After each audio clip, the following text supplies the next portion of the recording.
அதுவும் இந்த காலகட்டம் பார்த்தீங்கன்னு சொன்னா, இந்த 20 வருஷம் பார்த்தீங்கன்னு சொன்னா எல்லாத்த விட அதிகமாக ஒரு டேட்டா சொல்லுது, ஒரு குறிப்பு விதமாய் சொல்லுது. இந்த நமக்கு இந்த என்ன சொல்லுவாங்கன்னா கல்வெட்டு, அப்புறம் இதிகாசங்களை எழுதி வச்சிருக்கிறது, செய்யுள், இப்படிலாம் நிறைய இருக்கு இல்லையா.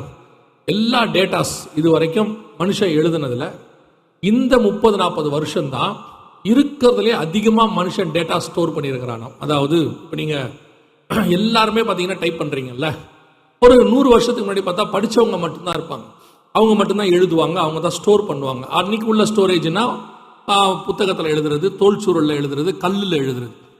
அப்போது இந்த எழுதி வச்ச இந்த காரியங்கள் எல்லாம் இத்தனை ஆண்டுகள் இல்லாத அளவுக்கு இந்த 10, 20, 30 வருஷமா தான் அதிகப்படியாக. அப்படின்னா என்ன அர்த்தம்? அறிவு பெருகிருச்சு. எல்லாருமே இப்போ நீங்கள் எழுதுறீங்க, அதாவது மெசேஜ் டைப் பண்ணுறீங்க இல்லையா, அது ஒரு வகையான எழுத்து. நீங்கள் டைப் பண்ணுறீங்க, எல்லார் கையிலையும் ஃபோன் இருக்குது. அறிவு பெருக்கத்தினுடைய உச்சத்தில் நாம் இருக்கிறோம். இப்போ உலகமே அப்படிதான் இருக்கு. இப்போ யோசித்து பாருங்க, 800 கோடி மக்களில் எப்படி குறைஞ்சபட்சம் 200-300 கோடி பேராவது ஃபோன் யூஸ் பண்ணுவாங்க. இந்தியாவில் 140 கோடி இருக்கு. இந்த 140 கோடியில் எப்படி ஒரு 100 கோடி பேராவது ஃபோன் யூஸ் பண்ணுவாங்க. நான் சொல்றது குறைவு, அதை விட அதிகமாக தான் இருக்கும். அவ்வளவு அறிவு பெருக்கம் இருக்கு. அநேகர் இங்கும் அங்கும் ஓடி ஆராய்வார்கள். 1500களெல்லாம் அமெரிக்காவை கண்டுபிடிக்கிறதுக்கு கொலம்பஸ் எத்தனையோ மாசம் போனார். ஆனால் இன்னைக்கு நீங்கள் அமெரிக்காவுக்கு 18 மணி நேரத்தில் போயிடுவீங்க. சில ஃப்ளைட்லலாம் கொஞ்சம் வேகமான ஃப்ளைட்லாம் இருக்குது, இன்னும் சீக்கிரமாக நீங்கள் போயிடுவீங்க. அதே அமெரிக்காவுக்கு தான் நான் சொல்கிறேன். அவ்வளவு ஆராய்ச்சி, இங்கும் அங்கும் ஓடி ஆராய்வார்கள். ஒரு காலத்தில் நாம் ஒரு இடத்துல இன்னொரு இடத்துக்கு போய் ஆராய்ச்சி பண்ணுறதே கஷ்டம். இன்னைக்கு இங்கிருந்து மேலே போய் நிலா வரைக்கும் ஆராய்ச்சி பண்ண ஆரம்பிச்சாச்சு, செவ்வாய் கிரகம் வரைக்கும் போயாச்சு. அறிவு பெருக்கத்தினுடைய உச்சம். இங்கும் அங்கும் ஓடி ஆராய்வார்கள் அப்படின்னு வசனம் சொல்லுது. அப்போ நாம் அந்த காலகட்டத்துக்குள்ள தான் இருக்கிறோம் இப்போ தெளிவாக. ஆனால் இப்போ நம்ம என்ன பார்க்க போறோம்னா, இந்த காலகட்டத்தில் தான் அந்த முத்திரைகளின் புஸ்தகம் ஓப்பன் ஆகும் அப்படின்னு வசனம் சொல்லுது. அநேகர் இங்கும் அங்கும் ஓடி ஆராய்வார்கள், அறிவு பெருகு போகும். எப்போ வரைக்கும்?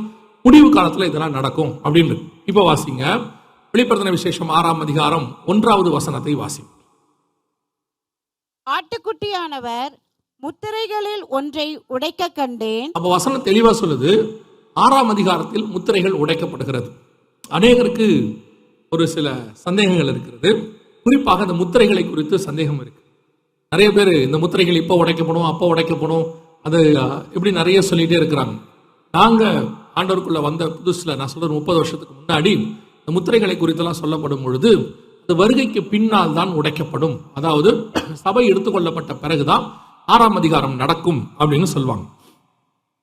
அவங்க சொன்னது அன்னைக்கு உள்ள வெளிச்சத்தில் அவங்க சொல்லி கொடுத்தாங்க, அவ்வளவுதான்.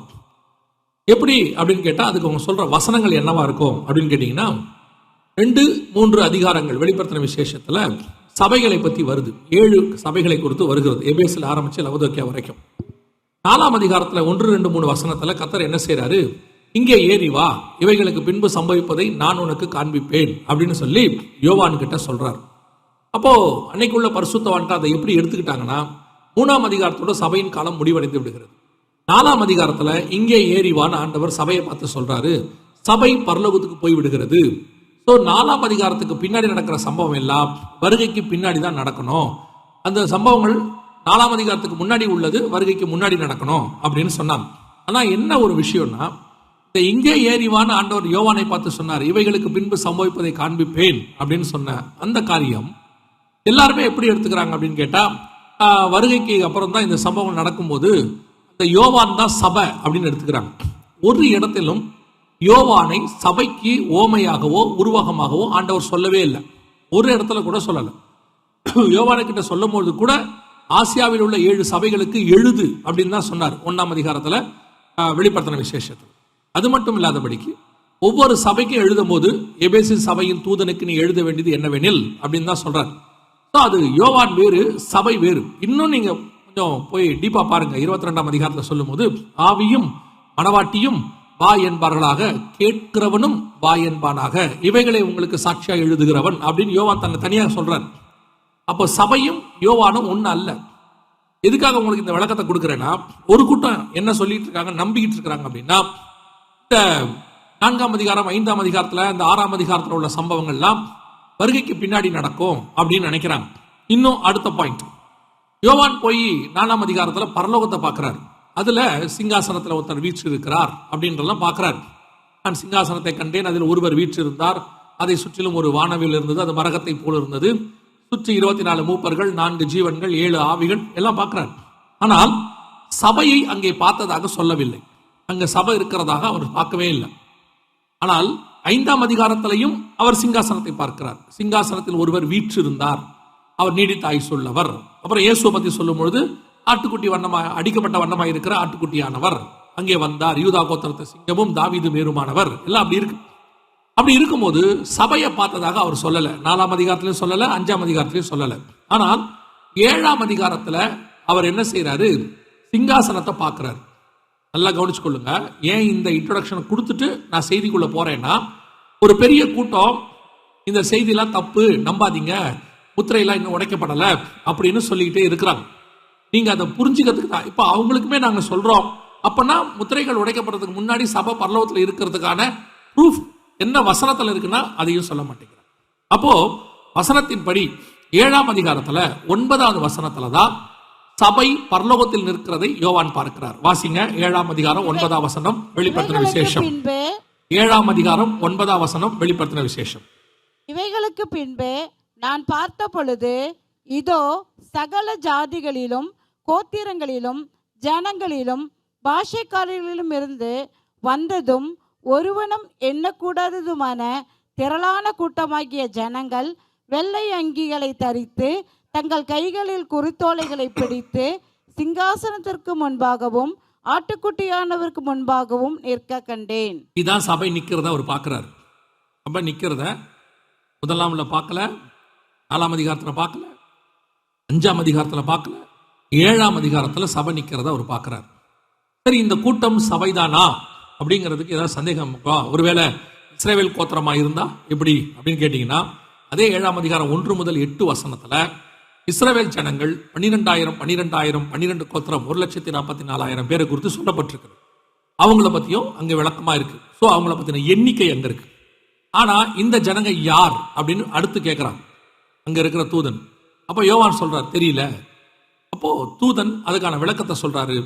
ஆட்டுக்குட்டியானவருடைய ரத்தத்திலே தங்கள் வஸ்திரங்களை தோய்த்து வெளுத்தவர்கள் அப்படின்னா என்ன அர்த்தம்? இயேசு கிறிஸ்துவின் மரணத்துக்கு பின்னாடி வந்தவங்க அப்படின்னு அர்த்தம். சபைதான் இயேசு கிறிஸ்து ரத்தத்தாலே தன்னை தோய்த்து வெளுத்தது. 7ஆம் அதிகாரத்துல தான் சபை பரலோக ராஜ்யத்தில் நிக்குது. அதுக்கு முன்னாடி நடக்கிற சம்பவங்கள் எல்லாமே வருகைக்கு முன்பாக நடைபெற வேண்டிய சம்பவங்கள். அப்போ 6ஆம் அதிகாரத்தில் சொல்லப்பட்டிருக்கிறதான 6 மிக முக்கியமான காரியங்கள் அங்கே இருக்கு. அந்த 6ம் வருகைக்கு முன்பாக நடக்கணும். இப்போ நாம மத்திய 24ஆம் அதிகாரத்துல இயேசு கிட்ட போய் ஒரு கேள்வி கேட்கிறாங்க, உங்களுடைய வருகைக்கும் உலகத்தின் முடிவுக்கும் அடையாளம் என்ன, எங்களுக்கு சொல்ல வேண்டும் என்று சொல்லி. அப்ப அந்த வருகைக்கான அடையாளங்களை இயேசு சொல்லும் பொழுது 8வது வசனம் வரைக்கும் ஒரு செட் ஆஃப் அடையாளங்கள் சொல்றார். அநேகர் என் நாமத்தை தரித்து கொண்டு வருவார்கள், ஜனத்துக்கு விரோதமாய் ஜனம், ராஜ்யத்துக்கு விரோதமாய் ராஜ்யம், யுத்தங்களையும் யுத்தங்களின் செய்திகளையும் கேள்விப்படுவீர்கள், பஞ்சங்கள், கொள்ளை நோய்கள், பூமி அதிர்ச்சிகள், ஒரு செட் ஆஃப் அடையாளம் சொல்றார். சொல்லிட்டு இவைகள் எல்லாம் வேதனைகளுக்கு ஆரம்பம், அப்பொழுது உங்களை உபத்திரவங்களுக்கு ஒப்பு கொடுப்பார்கள், ஒரு பார்ட். அடுத்து 9ஆம் வசனத்துல இருந்து அடுத்த பார்ட் பேசுறார். அப்போ வருகைக்கான அடையாளங்கள்ல அந்த 6-7 காரியங்கள் அங்க இயேசு பேசுறார். அந்த 6 காரியங்களும் இங்க இருக்கும். நீங்க வாசிக்கிறதான வெளிப்படுத்தின விசேஷம் 6ஆம் அதிகாரத்துல 6 முத்திரைகள்ல அவர் சொல்லக்கூடிய அடையாளங்கள், அந்த அடையாளங்களுடைய விளக்கங்கள் இங்கே இருக்கும். இதைத்தான் நாம புரிஞ்சுக்கணும்னு சொல்றேன். சில நேரங்களில நாம் ஒரு காரியத்தை நினைச்சுக்கிட்டு இருப்போம், வசனம் வேற மாதிரி இருக்கும். நாம நினைச்சுக்கிட்டதுனால வசனத்தை அதுக்கேற்ற மாதிரி மாற்ற முடியாது. ஒரு உதாரணமா சொல்றேன். எல்லாரும் யோவான் ஸ்நானகனை இயேசு கிறிஸ்துன்னு நினைச்சுக்கிட்டாங்க. நினைச்சுக்கிட்டு, அதாவது மேசியான்னு நினைச்சுக்கிட்டாங்க. நினைச்சிட்டு அவர்கிட்ட போய் கேட்கிறாங்க, மேசியாவா, நீர் தான் வருகிறவர் தான் அப்படின்னு. அவர் சொல்றாரு, நான் இல்லை, எனக்கு பின்னாடி ஒருத்தர் வராரு. அப்ப ஜனங்கள் அவர்தான் சொல்லி தப்பா புரிஞ்சுக்கிட்டாங்க, அவ்வளவுதான். அந்த புரிஞ்சுக்கிட்ட ஜனங்களுக்கு விளக்கத்தை கொடுத்தோன்னா அவங்க ஏத்துக்கிறாங்க. இதே ஜனங்கள் திருப்பி இயேசு கிட்ட போய் கேட்கிறாங்க, நீர் தான் மேசியாவா, எங்களுக்கு சொல்லும் அப்படின்னு. இயேசு சொல்றாரு, நான் உங்களுக்கு பல முறை சொன்னேன், நீங்கள் என் மந்தையின் ஆடுகளாக இராதபடியினாலே நீங்கள் என்னை ஏற்றுக்கொள்ளவில்லைங்கிறார். யோசிச்சு பாருங்க, இல்லாதவர்கிட்ட போய் நீங்க தானான்னு கேட்கிறாங்க, இருக்கிறவர் நான் தான் சொல்றாரு, அவங்ககிட்டயும் போய் கேட்கிறாங்க நீங்க தானா அப்படின்னு சொல்லி. அதே கன்ஃபியூஷன் இன்னைக்கும் இருக்கு. நிறைய வசனங்களுக்கு நம்ம விளக்கம் கொடுக்கும்போது அந்த விளக்கத்தை ஏற்றுக்கொள்ள மனம் இல்லை. தப்பான விளக்கம் கொடுக்கிறவங்கள கரெக்டா ஏற்றுக்கொள்றாங்க. இன்னைக்கு ஒரு குரூப் அப்படி இருக்கு. உங்களுக்கு இந்த விளக்கத்தை நாங்கள் சொல்லுகிறோம். 6ஆம் அதிகாரத்தில் நடக்க வேண்டிய சம்பவங்கள் எல்லாம் நம் கண்களுக்கு முன்பாக ஏற்கனவே நடக்க ஆரம்பித்து விட்டது. ஒவ்வொரு முத்திரையாக உடைக்கப்பட்டு கொண்டே இருக்கிறது. இந்த ஒவ்வொரு முத்திரையாக நம்முடைய நேற்று சொன்ன பாருங்க, அதெல்லாம் திருப்பி சொல்றேன். நம்ம காலத்துல ஒரு சம்பவம் நடக்குதுன்னா பைபிள்ல உள்ளது நமக்கு அது கொஞ்சம் கஷ்டமா இருக்கு. அது எப்படிங்க நம்ம காலத்துல உள்ளதெல்லாம் பைபிள்ல இருக்குமா அப்படின்னு கேட்கறாங்க. ஆனா இதுவே ஒரு 1000 வருஷத்துக்கு முன்னாடி உள்ளது இருக்கு. அடுத்த 1000 வருஷம் கழிச்சு நடக்க வேண்டியது அதுவும் இருக்கு. அதுல எந்த மாற்று கருத்தும் இல்லை. ஆனா இப்ப நம்ம கிட்ட இருக்கிற காலம் இருக்கானா அதுக்கு ஒத்துக்க மாட்டாங்க. ஏன்னா நம்ம காலம் மாடர்ன் காலம், பைபிள்ல அதெல்லாம் இருக்காது அப்படின்னு மென்டலி நம்ம ப்ரிப்பேர் ஆயிட்டோம். நம்ம காலகட்டத்துக்குரியதும் அதுல இருக்கு. நம்ம காலத்தை பத்தியும் பைபிள்ல சொல்லப்பட்டிருக்கு. அதைத்தான் நேத்தும் பார்த்தோம், முந்தா நேத்தும் பார்த்தோம். எகிப்துக்கு எண்ணெய் கொண்டு போகப்படுகிறது, இஸ்ரவேல் ஜனங்கள் திரும்பி வருவாங்க, எருசலேம் தலைநகராக மாறும், தேவாலயத்துக்கான இடத்துக்கு சண்டை நடக்கும். எல்லாமே இப்ப நம்ம காலத்துல இந்த 70 வருஷத்துக்குள்ள நடந்துகிட்டு இருக்கு. அதைத்தான் உங்களுக்கு எக்ஸ்பிளைன் பண்ணிட்டு இப்ப நாம பார்க்க போற சம்பவம் எல்லாம் நம்ம காலத்துல நம்ம கண்களுக்கு முன்பாக இஸ்ரவேல் ஜனங்கள் திரும்பி வந்த பிறகு நடந்த சம்பவம். 6ஆம் அதிகாரம் வெளிப்படுத்தின விசேஷத்துல ஏறக்குறைய நாம இன்னைக்கு 3வது முத்திரையிலிருந்து 4வது முத்திரைக்கு நேரா போயிட்டே இருக்கிறோம். அந்த இடத்துக்கு நம்ம வந்துட்டோம். ஆனா இன்னைக்கு ஒரு கூட்டத்துக்கு இன்னும் இதெல்லாம் நடக்காதுன்னு சொல்லிட்டே இருக்கிறாங்க. அப்படி அவங்க சொல்றதுனால என்ன நஷ்டம் அப்படின்னு கேட்டீங்கன்னா, அது நடக்கும்போது அந்த சம்பவம் நடக்காதுன்னு இன்னும் வரும் அப்படின்னு காத்திருக்கும் பொழுது அந்த காலகட்டத்தில் வருகை இருக்குன்னா அவங்க போக மாட்டாங்க. அவங்க என்ன எக்ஸ்பெக்டேஷன்ல இருப்பாங்கன்னா, இன்னும் காலம் இருக்கு அப்படின்னு நினைச்சிட்டே இருப்பாங்க. அதுக்காக உங்களுக்கு சொல்றேன். இப்ப 6ஆம் அதிகாரம் வெளிப்படுத்தின விசேஷம் 2வது வசனத்தை வாசிங்க. 1வது முத்திரை குறித்து சொல்லப்பட்டிருக்கிறது. கொஞ்சம் ஒரு நிமிஷம் நான் வசனத்தை சொல்லிடுறேன். உங்க வேகம் எனக்கு புரியுது, சீக்கிரம் முடிக்க சொல்றீங்க போல. ஆனாலும் நான் அவங்களுக்கு வசனத்தை சொல்லிட்டா நீங்க வாசிக்கிறது ஈஸியா இருக்கு. 6ஆம் அதிகாரம் 2ஆம் வசனம் வெளிப்படுத்தின விசேஷம் வாசி. நான் பார்த்தபோது இதோ ஒரு வெள்ளை குதிரையை கண்டேன். அதில் மேல் ஏறி இருந்தவன் வில்லை பிடித்திருந்தான். அவனுக்கு ஒரு கிரீடம் கொடுக்கப்பட்டது. அவன் ஜெயிக்கிறவனாகவும் ஜெயிப்பவனாகவும் புறப்பட்டான். கவனிங்க, இந்த சம்பவம் எதை பத்தி சொல்லப்பட்டிருக்கிறது அப்படின்னு கேட்டீங்கன்னா, முதல்ல இன்னொரு காரியத்தை உங்களுக்கு விளக்கிடுறேன். அப்பதான் உங்களுக்கு இந்த நான் எடுக்கிற செய்தி மொத்தம் புரியும். அங்கே பாத்தீங்கன்னா 4 வகையான குதிரைகளை குறித்து ஆண்டவர் சொல்லியிருக்கிறார். நம்ம பைபிளுடைய ஸ்பெஷாலிட்டி என்னன்னா, ஆண்டவர் ஓமைகளாக பேசுவார். ஓமை என்பது ஒரு வகையான செய்தி. எப்படி சங்கீதம் ஒரு வகையா இருக்கு, அப்புறம் தீர்க்க தரிசனம் ஒரு வகையா இருக்கு, அப்புறம் நியாயப்பிரமாணம் ஒரு வகையா இருக்குது. அந்த மாதிரி ஓமையும் ஒரு வகையான செய்தி. ஆண்டவர் சொல்வார், ஒன்றை சொல்லி இன்னொன்றை புரிய வைப்பது, அதான் ஓமை. அந்த ஓமையா கொடுக்கப்படுகிறதுல சில விளக்கங்கள், எல்லாத்துக்கான விளக்கங்களும் பைபிள்லயே இருக்கும். நீங்க வெளியே போய் தேட வேண்டியதில்லை, யூகிக்க வேண்டியதில்லை, எதுவும் செய்ய வேண்டாம். நீங்க அந்த வசனத்தை படிச்சுட்டு அதுக்கான விளக்கம் எங்க இருக்குதுன்னு தேடினீங்கன்னா அது பைபிள்லயே இருக்கும். அப்போ உங்களுக்கு ஒரு ஒரு தீர்க்க தரிசனத்தின் வெளிப்பாடு கிடைக்கும். எப்படி நான் உங்களுக்கு சொல்றேன். இப்ப அந்த 6ஆம் அதிகாரம் 2ஆம் வசனத்துல இதோ ஒரு வெள்ளை குதிரையை கண்டேன் அப்படின்னு இருக்கு. 4 குதிரை இருக்குது அந்த 6ஆம் அதிகாரத்துல. வெள்ளை, சிவப்பு, கருப்பு, மங்கின நிறம் உள்ள குதிரை. 6:2 வெள்ளை, 6:4 சிவப்பு, 6:5 கருப்பு, 6:8 மங்கின நிறம் உள்ள குதிரை. 4 குதிரை இருக்கு. இந்த குதிரை என்பது எதை குறிக்கிறது? 6ஆம் அதிகாரம் சகரியாவின் புஸ்தகம் 5வது வசனத்தை வாசி. சகரியாவின் புஸ்தகம் 6ஆம் அதிகாரம் 5வது வசனம். அந்த தூதன் எனக்கு பிரதியுத்தரமாக, இவைகள் சர்வலோகத்துக்கும் ஆண்டவராய் இருக்கிறவருடைய சமூகத்தில் நின்று புறப்படுகிற வானத்தினுடைய 4 ஆவிகள் என்றார். 6ஆம் அதிகாரம் 1 முதல் 4 வசனத்துல சகரியாவின் புஸ்தகத்துல 4 குதிரைகளை குறித்து பத்தி சொல்லப்பட்டிருக்கிறது. கருப்பு, சிவப்பு, வெள்ளை, புள்ளி புள்ளியான குதிரைன்னு இருக்கு. அந்த குதிரைகளை பத்தி தான் வெளிப்படுத்தல் 6ஆம் அதிகாரம் 1 முதல் 8 வசனத்துல இருக்கு. இந்த குதிரைகள் என்பதற்கான விளக்கம் என்னன்னா, 4ம் வானத்தினுடைய 4 ஆவிகளாம். அதோட அர்த்தம் என்னன்னா, இப்ப நீங்க பார்த்திருப்பீங்க, உலகத்தின் கவர்மெண்ட் எல்லாம் பார்த்திருப்பீங்க. அமைச்சர், அதாவது ஜனாதிபதி, பிரதமர், முதலமைச்சர் எல்லாம் இருப்பாங்க. அவங்களுக்கு கீழே பாத்தீங்கன்னா இன்னொரு அமைச்சர் இருப்பாங்க. அவங்களுக்கு கீழே பாத்தீங்கன்னா அதிகாரிகள் இருப்பாங்க. அவங்களுக்கு கீழே பாத்தீங்கன்னா அதை செய்யறதுக்கான ஊழியர்கள் இருப்பாங்க. இது ஒரு வகையான புரோட்டோகால் அப்படின்னு சொல்லுவாங்க, செட்டப், ஒரு அமைப்பு. இந்த அமைப்பெல்லாம் உலகத்துல எப்படி ஏற்படுத்தப்பட்டதுன்னா பைபிளை வச்சுதான். ஏன்னா பைபிள் தான் இருக்கிறது ரொம்ப பழசு. இந்த மாதிரி அமைப்பெல்லாம் ஏற்படுறதுக்கு ராஜாக்கள் காலத்துக்கு முன்னாடியே பைபிள் இருக்கு. ஸோ அந்த பைபிள்ல இருந்து அந்த அமைப்பு ஏற்படுத்தப்பட்டது. அதுல பாத்தீங்கன்னா சர்வ லோகத்துக்கும் ஆண்டவர் ராஜாவாக இருக்கிறார். தனக்கு கீழே ஆண்டவர் ஊழியம் செய்வதற்கு அல்லது வேலை செய்வதற்கு தூதர்களை வைத்திருக்கிறார். எல்லாத்துக்குமான தூதர்கள் இருக்கிறாங்க. அந்தந்த தூதர்கள் போய் அங்கங்க வேலைகள் செய்வாங்க. இது ஒரு புரோட்டோகால். அதன்படி ஆண்டவர் என்ன செய்யறாரா, 4 திசைகளுக்கு 4 தூதர்களை வைத்திருக்கிறார், 4 ஆவிகளை வைத்திருக்கிறார். இது போய் என்ன செய்யுமா, தேவனுடைய வேலையை போய் செய்யும். 6ஆம் அதிகாரம் சகரியா புஸ்தகத்தை அப்புறம் நீங்க வாசிச்சு பாருங்க. அதுல என்னென்ன வேலையெல்லாம் அது செஞ்சுச்சு அப்படின்னு அங்க இருக்கும். அப்போ 4 ஆவிகள் போய் 4 காரியங்கள் செய்யும். அதே காரியம் தான் இங்கேயும் இருக்கு. வெளிப்படுத்தல் 6ஆம் அதிகாரத்திலும் இருக்கு. அதுல 2வது வசனத்துல இதோ ஒரு வெள்ளை குதிரையை கண்டேன். அது ஒரு வித ஆவி, பூமிக்குள்ளே வந்து கர்த்தருடைய சித்தத்தை செய்யக்கூடியது. இந்த அந்த குதிரையை குறித்து சொல்லப்படும் பொழுது வசனம் சொல்லுது, ஜெயிக்கிறவனாகவும் ஜெயிப்பவனாகவும் புறப்பட்டான் அப்படின்னு இருக்கு. அவனுக்கு ஒரு கிரீடம் கொடுக்கப்பட்டது அப்படின்னு இருக்கு. இது எதை பத்தி சொல்லப்பட்டிருக்குன்னா, இந்த கடைசி காலத்தில் ஒரு கவர்மெண்ட் பூமிக்குள்ளே நுழையும். அது வெள்ளை கலர் குதிரை. அதோட அர்த்தம் என்னன்னா சமாதானத்தை அறிவிக்கிறது. உங்க எல்லாருக்கும் தெரியும், வெள்ளை கலர் என்பது ஆவிக்குரிய விதத்தில் பரிசுத்தத்தை குறிக்கும், உலக பிரகாரமாக சமாதானத்தை குறிக்கும்.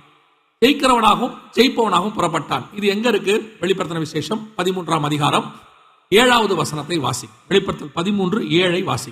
மேலும் பரிசுத்தவான்களோடே யுத்தம் பண்ணி அவர்களை ஜெயிக்கும்படிக்கு அதற்கு அதிகாரம் கொடுக்கப்பட்டதும் அல்லாமல் ஒவ்வொரு கோத்திரத்தில் மேலும் பாஷைக்காரரின் மேலும் ஜாதிகள் மேலும் அதற்கு அதிகாரம் கொடுக்கப்பட்டது. அதான் ஜெயிக்கிறவனாகவும் ஜெயிப்பவனாகவும் புறப்பட்டான் அப்படின்னு இருக்கு. ஒரு கவர்மெண்ட் உலகம் முழுவதும் தன்னுடைய ஆளுகைக்கு கீழே கொண்டு வரப்போகுது. அந்த கவர்மெண்ட் புறப்படும் போது எப்படி புறப்படும்னா சமாதானமாய் வெள்ளை கலர் குதிரையில புறப்படுகிறது அப்படின்னு இருக்கு. இந்த வெள்ளை கலருங்கிறதுக்கு சமாதானம் தான் அப்படிங்கிறத, அது புறப்படுங்கிறதுக்கான ப்ரூஃப் வேற ஏதாவது இருக்குதா அப்படின்னு கேட்டீங்கன்னா வாசிங்க. தானியேல் புஸ்தகம் 11ஆம் அதிகாரம் 21வது வசனத்தை வாசிங்க. தானியேல் 11:21. அவன் ஸ்தானத்தில் அவமதிக்கப்பட்டவன் ஒருவன் எழும்புவான். அவன் ஸ்தானத்திலே அவமதிக்கப்பட்டவன் ஒருவன் எழும்புவான். இவனுக்கு ராஜ்யபாரத்தின் மேன்மையை கொடாதிருப்பார்கள். ராஜ்யபாரத்தின் மேன்மையை கொடாதிருப்பார்கள். ஆனாலும் இவன் சமாதானமாய் நுழைந்து, அந்த வசனத்தை நோட் பண்ணீங்க. இதான் வெளிப்படுத்தல் 6:2 தொடர்பு. சமாதானமாய் நுழைந்து இச்சகம் பேசி ராஜ்யத்தை கட்டிக்கொள்ளுவான். அதுதான் அந்த அவன் கையில கிரீடம் கொடுக்கப்பட்டதுன்னு இருக்கு. நீங்க 6ஆம் அதிகாரம் 2ஆம் வசனத்துல வாசிக்கும் போது அவனுக்கு ஒரு கிரீடம் கொடுக்கப்பட்டது. கிரீடம் என்பது ராஜ்யத்துக்கான அடையாளம். கிரீடம் வச்சாச்சுன்னா அவன் ராஜாவாயிட்டான்னு அர்த்தம். அவன் சமாதானமாய் நுழைந்து இச்சகம் பேசி ராஜ்யத்தை கட்டிக்கொள்ளுவான். 6ஆம் அதிகாரம் வெளிப்படுத்தின விசேஷத்தினுடைய நேரடி வசனம். இது எதை குறிக்கிறது அப்படின்னு கேட்டீங்கன்னா, கடைசி காலத்துல ஒரு ஆன்டி கிரைஸ்ட் கவர்மெண்ட், நம்ம ஆன்டி கிரைஸ்ட் என்று வேதம் சொல்லுகிறது. நம்ம இதை வந்துட்டு 1 யோவான் 2ஆம் அதிகாரம் 18 முதல் 21 வசனத்துல வாசிக்கிறோம். இந்த அந்தி கிறிஸ்து என்று சொல்லக்கூடியது கடைசி காலத்துல வரக்கூடியதான கிறிஸ்தவர்களுக்கு யூதர்களுக்கு எதிரான ஒரு அரசாங்கம் ஆல் ஓவர் த வேர்ல்டு வரும். இந்த அரசாங்கத்தை ஒருத்தன் ஃபார்ம் பண்ணுவான். அவன் தான் ஆன்டி கிரைஸ்ட், எதிர் கிறிஸ்து அல்லது எதிர்மறை கிறிஸ்து அப்படின்னு சொல்லுவாங்க. இவனுடைய கவர்மெண்ட் பூமியில புறப்படும் போது எப்படி புறப்படுமா? சமாதானத்தை அறிவிக்கிறவனாக, சமாதானம் சொல்றதாக அது கிளம்புமா. அதற்கு பிறகு உலகம் முழுவதும் தன் கண்ட்ரோலுக்கு கீழே அது கொண்டு வருமா. இந்த ராஜ்யத்தை குறித்து நீங்க மேலும் படிக்கணும்னா, இப்ப நம்ம அதை முதலாம் முத்திரை டீடைலா பார்க்க முடியாது. ஏன்னா நம்ம அதுல உள்ள 6ஆம் அதிகாரம் முழுக்க பார்க்கணும். அப்ப நீங்க இதை பத்தி நீங்க ரொம்ப தெளிவா படிக்கணும்னா 13ஆம் அதிகாரம் வெளிப்படுத்தின விசேஷம், 17ஆம் அதிகாரம் வெளிப்படுத்தின விசேஷம், ரெண்டுத்தையும் நீங்க படிக்கணும். ரெண்டுத்தையும் படிச்சு தியானிச்சீங்கன்னா உங்களுக்கு தெரியும் அதுல என்ன சொல்லியிருக்குன்றது. நான் ஓவராலா நான் உங்களுக்கு சொல்றேன். இந்த கவர்மெண்ட் ஃபார்ம் ஆகும்போது அவனுடைய காலத்துல 10 பேர் பூமிக்கு வருவாங்க, 10 ராஜாக்கள் வருவாங்க. அவங்க வந்து என்ன பண்ணுவாங்க, இவனுக்கு முன்னாடி வந்து வழியை ஆயத்தம் பண்ணி எல்லாத்தையும் ரெடி பண்ணி வைப்பாங்க. இது எங்க இருக்கு? வெளிப்படுத்தின விசேஷம் 17ஆம் அதிகாரம் 12 முதல் 13 வசனங்களை நீங்கள் வாசிக்கும் பொழுது, நீ கண்ட 10 கொம்புகளும் 10 ராஜாக்களாம், இவர்கள் இன்னும் ராஜ்யம் பெறவில்லை, இவர்கள் மிருகத்துடனே கூட 1 மணி நேரம் அளவும் ராஜாக்கள் போல அதிகாரம் பெற்றுக் கொள்கிறார்கள். 13வது வசனம், இவர்கள் ஒரே யோசனை உள்ளவர்கள், இவர்கள் தங்கள் வல்லமையும் அதிகாரத்தையும் மிருகத்தின் கையிலே கொடுப்பார்கள். அப்ப இவங்க வந்து முன்னாடி எல்லாத்தையும் ரெடி பண்ணிட்டு அவன் கையில ஒப்படைப்பாங்கன்னு இருக்கு. இந்த தீர்க்க தரிசனம் எதோட ஒத்து போறதுன்னா 6ஆம் அதிகாரம் 2ஆம் வசனத்தில் அந்த கவர்மெண்ட் ஃபர்ஸ்ட் தொடங்கும். அந்த கவர்மெண்ட்ல 10 பேர் வருவாங்க, எல்லாத்தையும் ரெடி பண்ணுவாங்க. ரெடி பண்ணி பின்னாடி வரப்போற ராஜா கிட்ட எல்லாத்தையும் ஒப்படைப்பாங்க. இப்ப எப்படி யோவாஸ்நானகன் வந்து இயேசுக்கு வழி எல்லாம் ஆயத்தம் பண்ணி அவர் கையில ஒப்படைச்சாரோ அந்த மாதிரி. இது எப்ப நடந்தது அப்படின்னு கேட்டீங்கன்னா, 2ஆம் உலக யுத்தம் முடிஞ்ச பிறகு 1943ல வின்ஸ்டன் சர்ச்சில் அப்படின்னு சொல்லக்கூடிய இங்கிலாந்து பிரதமர் ஒரு கூட்டமைப்பை உருவாக்கினார். அந்த கூட்டமைப்பு பேரு யூரோப்பியன் எக்கனாமிக்கல் கமிட்டி, EECன்னு சொல்லுவாங்க. பின்னாட்கள்ல அதுதான் யூரோப்பியன் யூனியன் இப்ப நீங்க பாக்குறது. அதான் அதோடைய ஆரம்ப கால பெயர். அவர் ஆரம்பிக்கும் போது 6 நாடு, அப்புறம் 9 நாடு, அப்புறம் 10 நாடு. இப்ப அது 10 நாடா தான் இருக்கு. அந்த 10 நாடுகள் வந்து வெஸ்டர்ன் யூரோப்பியன் யூனியன் என்கிற பேர்ல இருக்கும், WEU. நிறைய பேர் உட்காந்து எழுதுறீங்க. ஸோ நீங்க எழுதி வச்சுக்கொள்ளுங்க, போய் அப்புறம் பாருங்க. நான் கொஞ்சம் வேகமா தான் உங்களுக்கு சொல்றேன், நீங்க போய் பாருங்க. இல்லைன்னா இது ஆன்லைன்ல போடுவாங்கன்னு நினைக்கிறேன். அந்த வீடியோவை நீங்க திருப்பி பார்த்தாலும் உங்களுக்கு புரியும். WEU அப்படின்னு சொல்லுவாங்க, வெஸ்டர்ன் யூரோப்பியன் யூனியன். 10 நாடு இருக்கும். இந்த 10 நாடுகள் ஃபார்ம் பண்ணப்பட்டது. அதற்கு பிறகு இது எக்ஸ்டெண்ட் ஆகுது.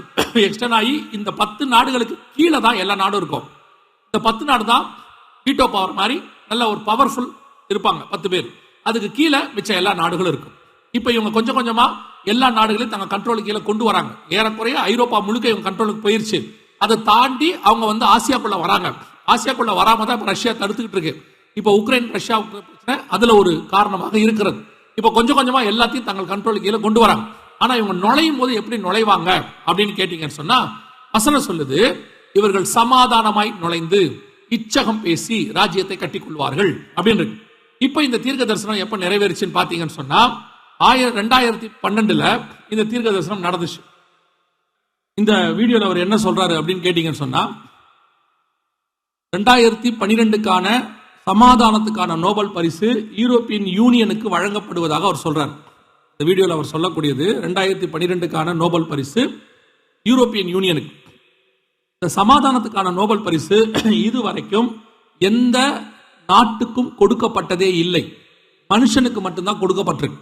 இதுவரைக்கும் ஒரே ஒரு தடவை, முதல் தடவை ஒரு நாட்டுக்கு கொடுக்கப்படுகிறது. இது இல்லாம மனுஷன் இல்லாம இன்னொன்னு கொடுத்தாங்கன்னா அது யுனெஸ்கோன்னு சொல்லக்கூடியதான யூஎனுடைய ஒரு நிறுவனம், அவங்களுக்கு கொடுத்தாங்க.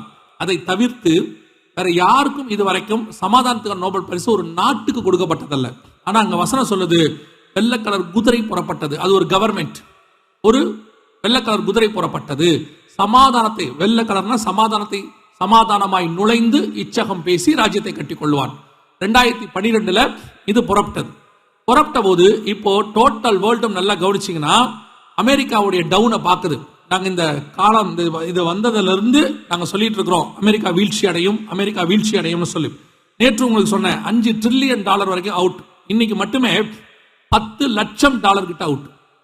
அமெரிக்காவுடைய எல்லாம் டவுன் ஆகிட்டே இருக்கு. மொத்தமா எத்தனையோ கம்பெனிஸ் க்ளோஸ் பண்றாங்க. அமெரிக்காவுடைய 2 முக்கியமான காரணம், அதாவது வல்லரசா இருப்பதுக்கு, ஒன்னு படைபலம், இன்னொன்னு பணபலம். அமெரிக்காவுடைய படைபலம் 2004 இருந்தே கீழே விட தொடங்கிருச்சு. பென்டகன் அடிச்சதுல இருந்தே இப்ப பாத்தீங்கன்னா ஹவுதீஸ் எல்லாம் அமெரிக்காவை அடிக்குது. அமெரிக்காவை யாராவது தொட்டா அந்த நாட்டையே இல்லாம பண்ணிடும். அமெரிக்கா 1991 சதாம் ஹுசேன்ல போட்டு என்ன பண்ணாங்கன்னு உங்க எல்லாருக்கும் தெரியும். அமெரிக்கா அந்த மாதிரி தன்னை ஏதாவது ஒண்ணு செஞ்சா அவ்வளோ செய்யும். ஆனா இன்னைக்கு ஹவுதீஸ்ங்கிறது ஒரு சின்ன ஏமன்ல இருக்கக்கூடியதான ஒரு சின்ன கவர்மெண்ட். அவங்க அடிச்சுக்கிட்டே இருக்காங்க. அமெரிக்காவோட ஒண்ணுமே செய்ய முடியல. என்னமோ பண்றாங்க, ஒன்னும் செய்ய முடியல. அந்த அளவுக்கு அமெரிக்கா வீக் ஆயிடுச்சு. இப்போ பொருளாதாரம் அட்டர்மோஸ்ட் அவுட், ஃபுல்லா அவுட். படைபலமும் விழுந்துருச்சு, பணபலமும் விழுந்துருச்சு. 2012 இருந்து அமெரிக்கா விழும் என்று சொல்லிக் கொண்டிருக்கிறோம்.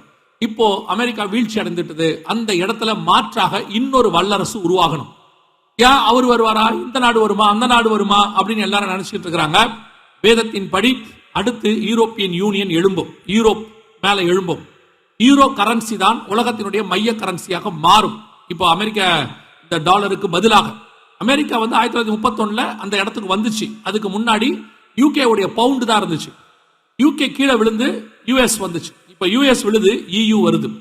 இப்போ கர்த்தர் சொன்னபடி துல்லியமாக கடைசி காலத்தினுடைய தீர்க்க தரிசனம் நம் கண்களுக்கு முன்பாக முதலாவது முத்திரை உடைக்கப்பட்டு ஆன்டி கிரைஸ்டுடைய கவர்மெண்ட் வேர்ல்டு வைட் ஃபார்ம் ஆயிருக்கு. இந்த கவர்மெண்ட்டை பத்தி மட்டுமே எடுக்கணும்னா ஒரு நாள் எடுக்கணும். அந்த அளவுக்கு இவங்களை பத்தின டீடைல் பைபிள்லயும் இருக்கு, நம்ம கண்ணுக்கு முன்னாடி நடந்திருக்குது. எல்லாமே துல்லியமாக இந்த 12 வருஷம் எல்லாமே துல்லியமா நடந்து இன்னைக்கு இவங்க கவர்மெண்ட் தான் உலகத்தை ஆளுகை செய்யுங்கிற இடத்துக்கு வந்துடுச்சு. இப்ப வீழ்ச்சிக்கு அமெரிக்கா விழணும், அந்த இடத்துக்கு ஒரு யுத்தம் வரணும். யுத்தம் முடிஞ்சா, நேத்து பார்த்த யுத்தம் அது முடிஞ்ச உடனே இவங்க வல்லரசா எழும்புவாங்க. இந்த வல்லரசுடைய கடைசி ராஜா தான் ஆன்டி கிரைஸ்ட்.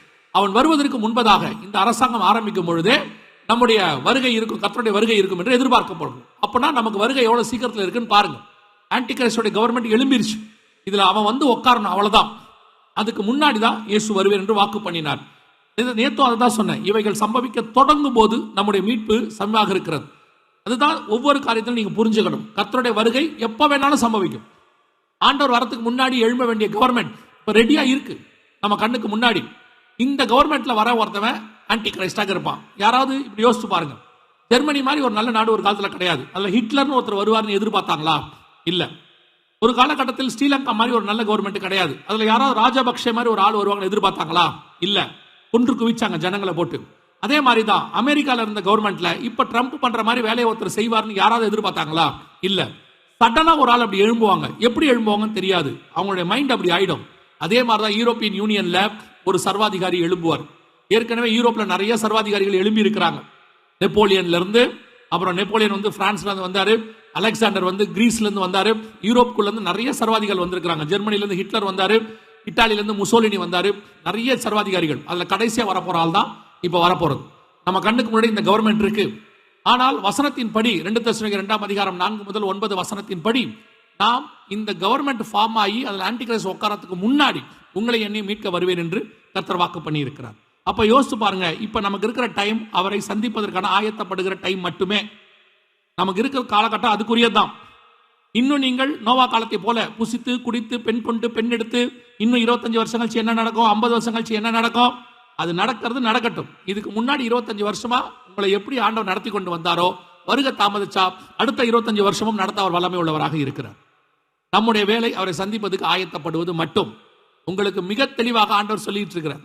நீங்க அவருடையதான வருகைக்குண்டான ஜனங்களா இருக்கிறபடினாலதான் ஆண்டவர் வந்து உங்ககிட்ட பேசிட்டு இருக்கிறார். ஸோ உங்களுக்கு கொடுக்கப்படுகிற எச்சரிப்பு என்னன்னா, நீங்க ரெடி ஆகிற காலம் வந்திருக்கு இயேசுவை சந்திப்பதற்கு.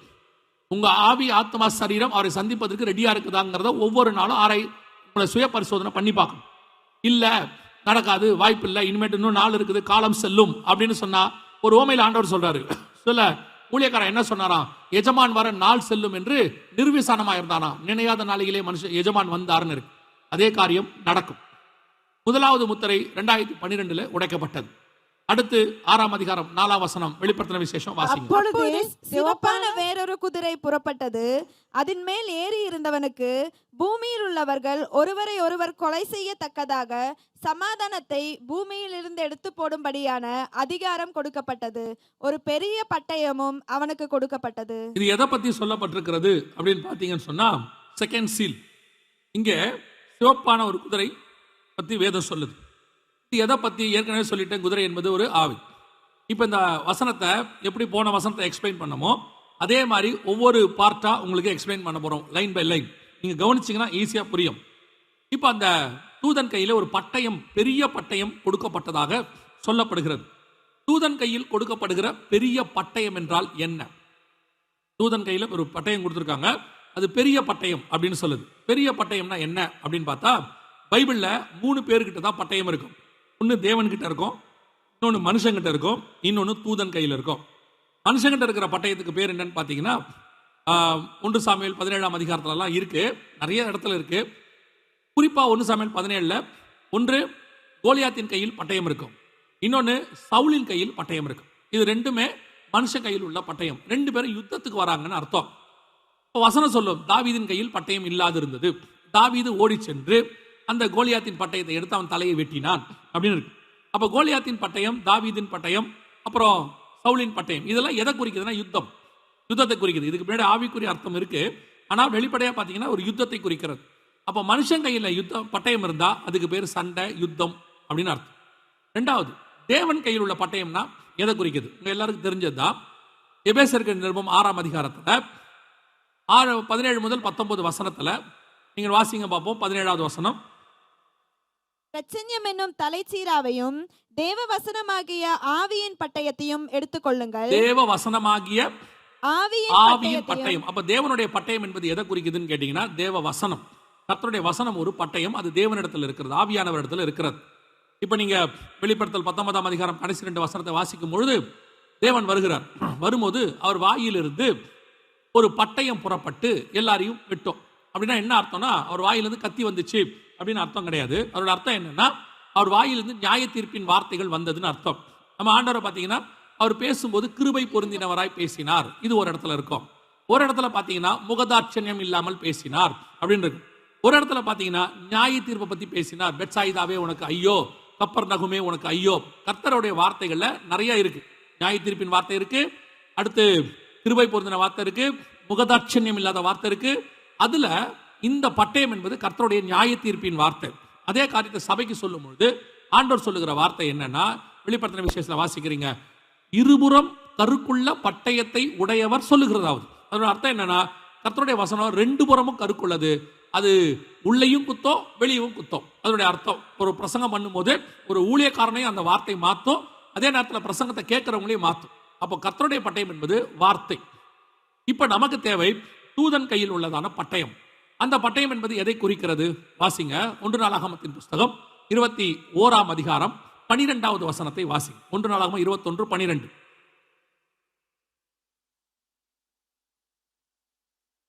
மூன்று வருஷத்துக்கு பஞ்சமோ அல்லது உன் பகைஞரின் பட்டயம் உன்னை பின்தொடர நீ உன் சத்துருக்களுக்கு முன்பாக முறிந்தோடி போக செய்யும் 3 மாதம் சங்காரமோ அல்லது 3 நாள் கர்த்தருடைய தூதன் இஸ்ரவேலுடைய எல்லை எங்கும் சங்காரம் உண்டாகும்படி தேசத்தில் நிற்கும் கர்த்தருடைய பட்டயமாகிய கொள்ளை நோயோ. அப்போ தூதனுடைய கையில் பட்டயம் இருந்தால் என்னன்னு போட்டிருக்குது? கொள்ளை நோயின்னு போட்டிருக்கு. எங்க தூதன் கையில் இருக்குதுன்னு போட்டிருக்குதா அப்படின்னு கேட்டீங்கன்னா அதே அதிகாரம் 16வது வசனத்தை வாசி. தாவீது தன் கண்களை ஏறெடுத்து பூமிக்கும் வானத்திற்கும் நடுவே நிற்கிற கர்த்தருடைய தூதன் உருவின பட்டயத்தை தன் கையில் பிடித்து அதை எருசலேமின் மேல் நீட்டி இருக்க கண்டான். தெளிவா இருக்கு. தூதன் தன் பட்டயத்தை எருசலேமில் நீட்டி இருக்க கண்டான். அன்னைக்கு என்ன நடந்துச்சு? 14வது வசனம் வாசி. ஆகையால் கர்த்தர் இஸ்ரவேலிலே கொள்ளை நோயை வரப்பண்ணினார். அப்ப இந்த சம்பவத்துல இருந்து வசனம் தெளிவா தெரியுது. தூதன் பட்டயத்தை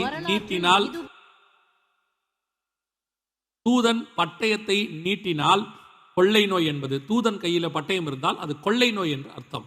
வசனத்தின்படி கர்த்தர் சொன்ன அந்த காரியத்தை நீங்கள் புரிஞ்சுக்கோங்க. இப்ப நீங்க 6ஆம் அதிகாரம் 4ஆம் வசனம் வெளிப்படுத்தின விசேஷத்துக்கு வந்துருங்க. வசனம் சொல்லுது, இதோ அந்த தூதன் கையில ஒரு பெரிய பட்டயம் கொடுக்கப்பட்டது. அப்படின்னா என்ன அர்த்தம்னா பெரிய கொள்ளை நோய் கொடுக்கப்பட்டது.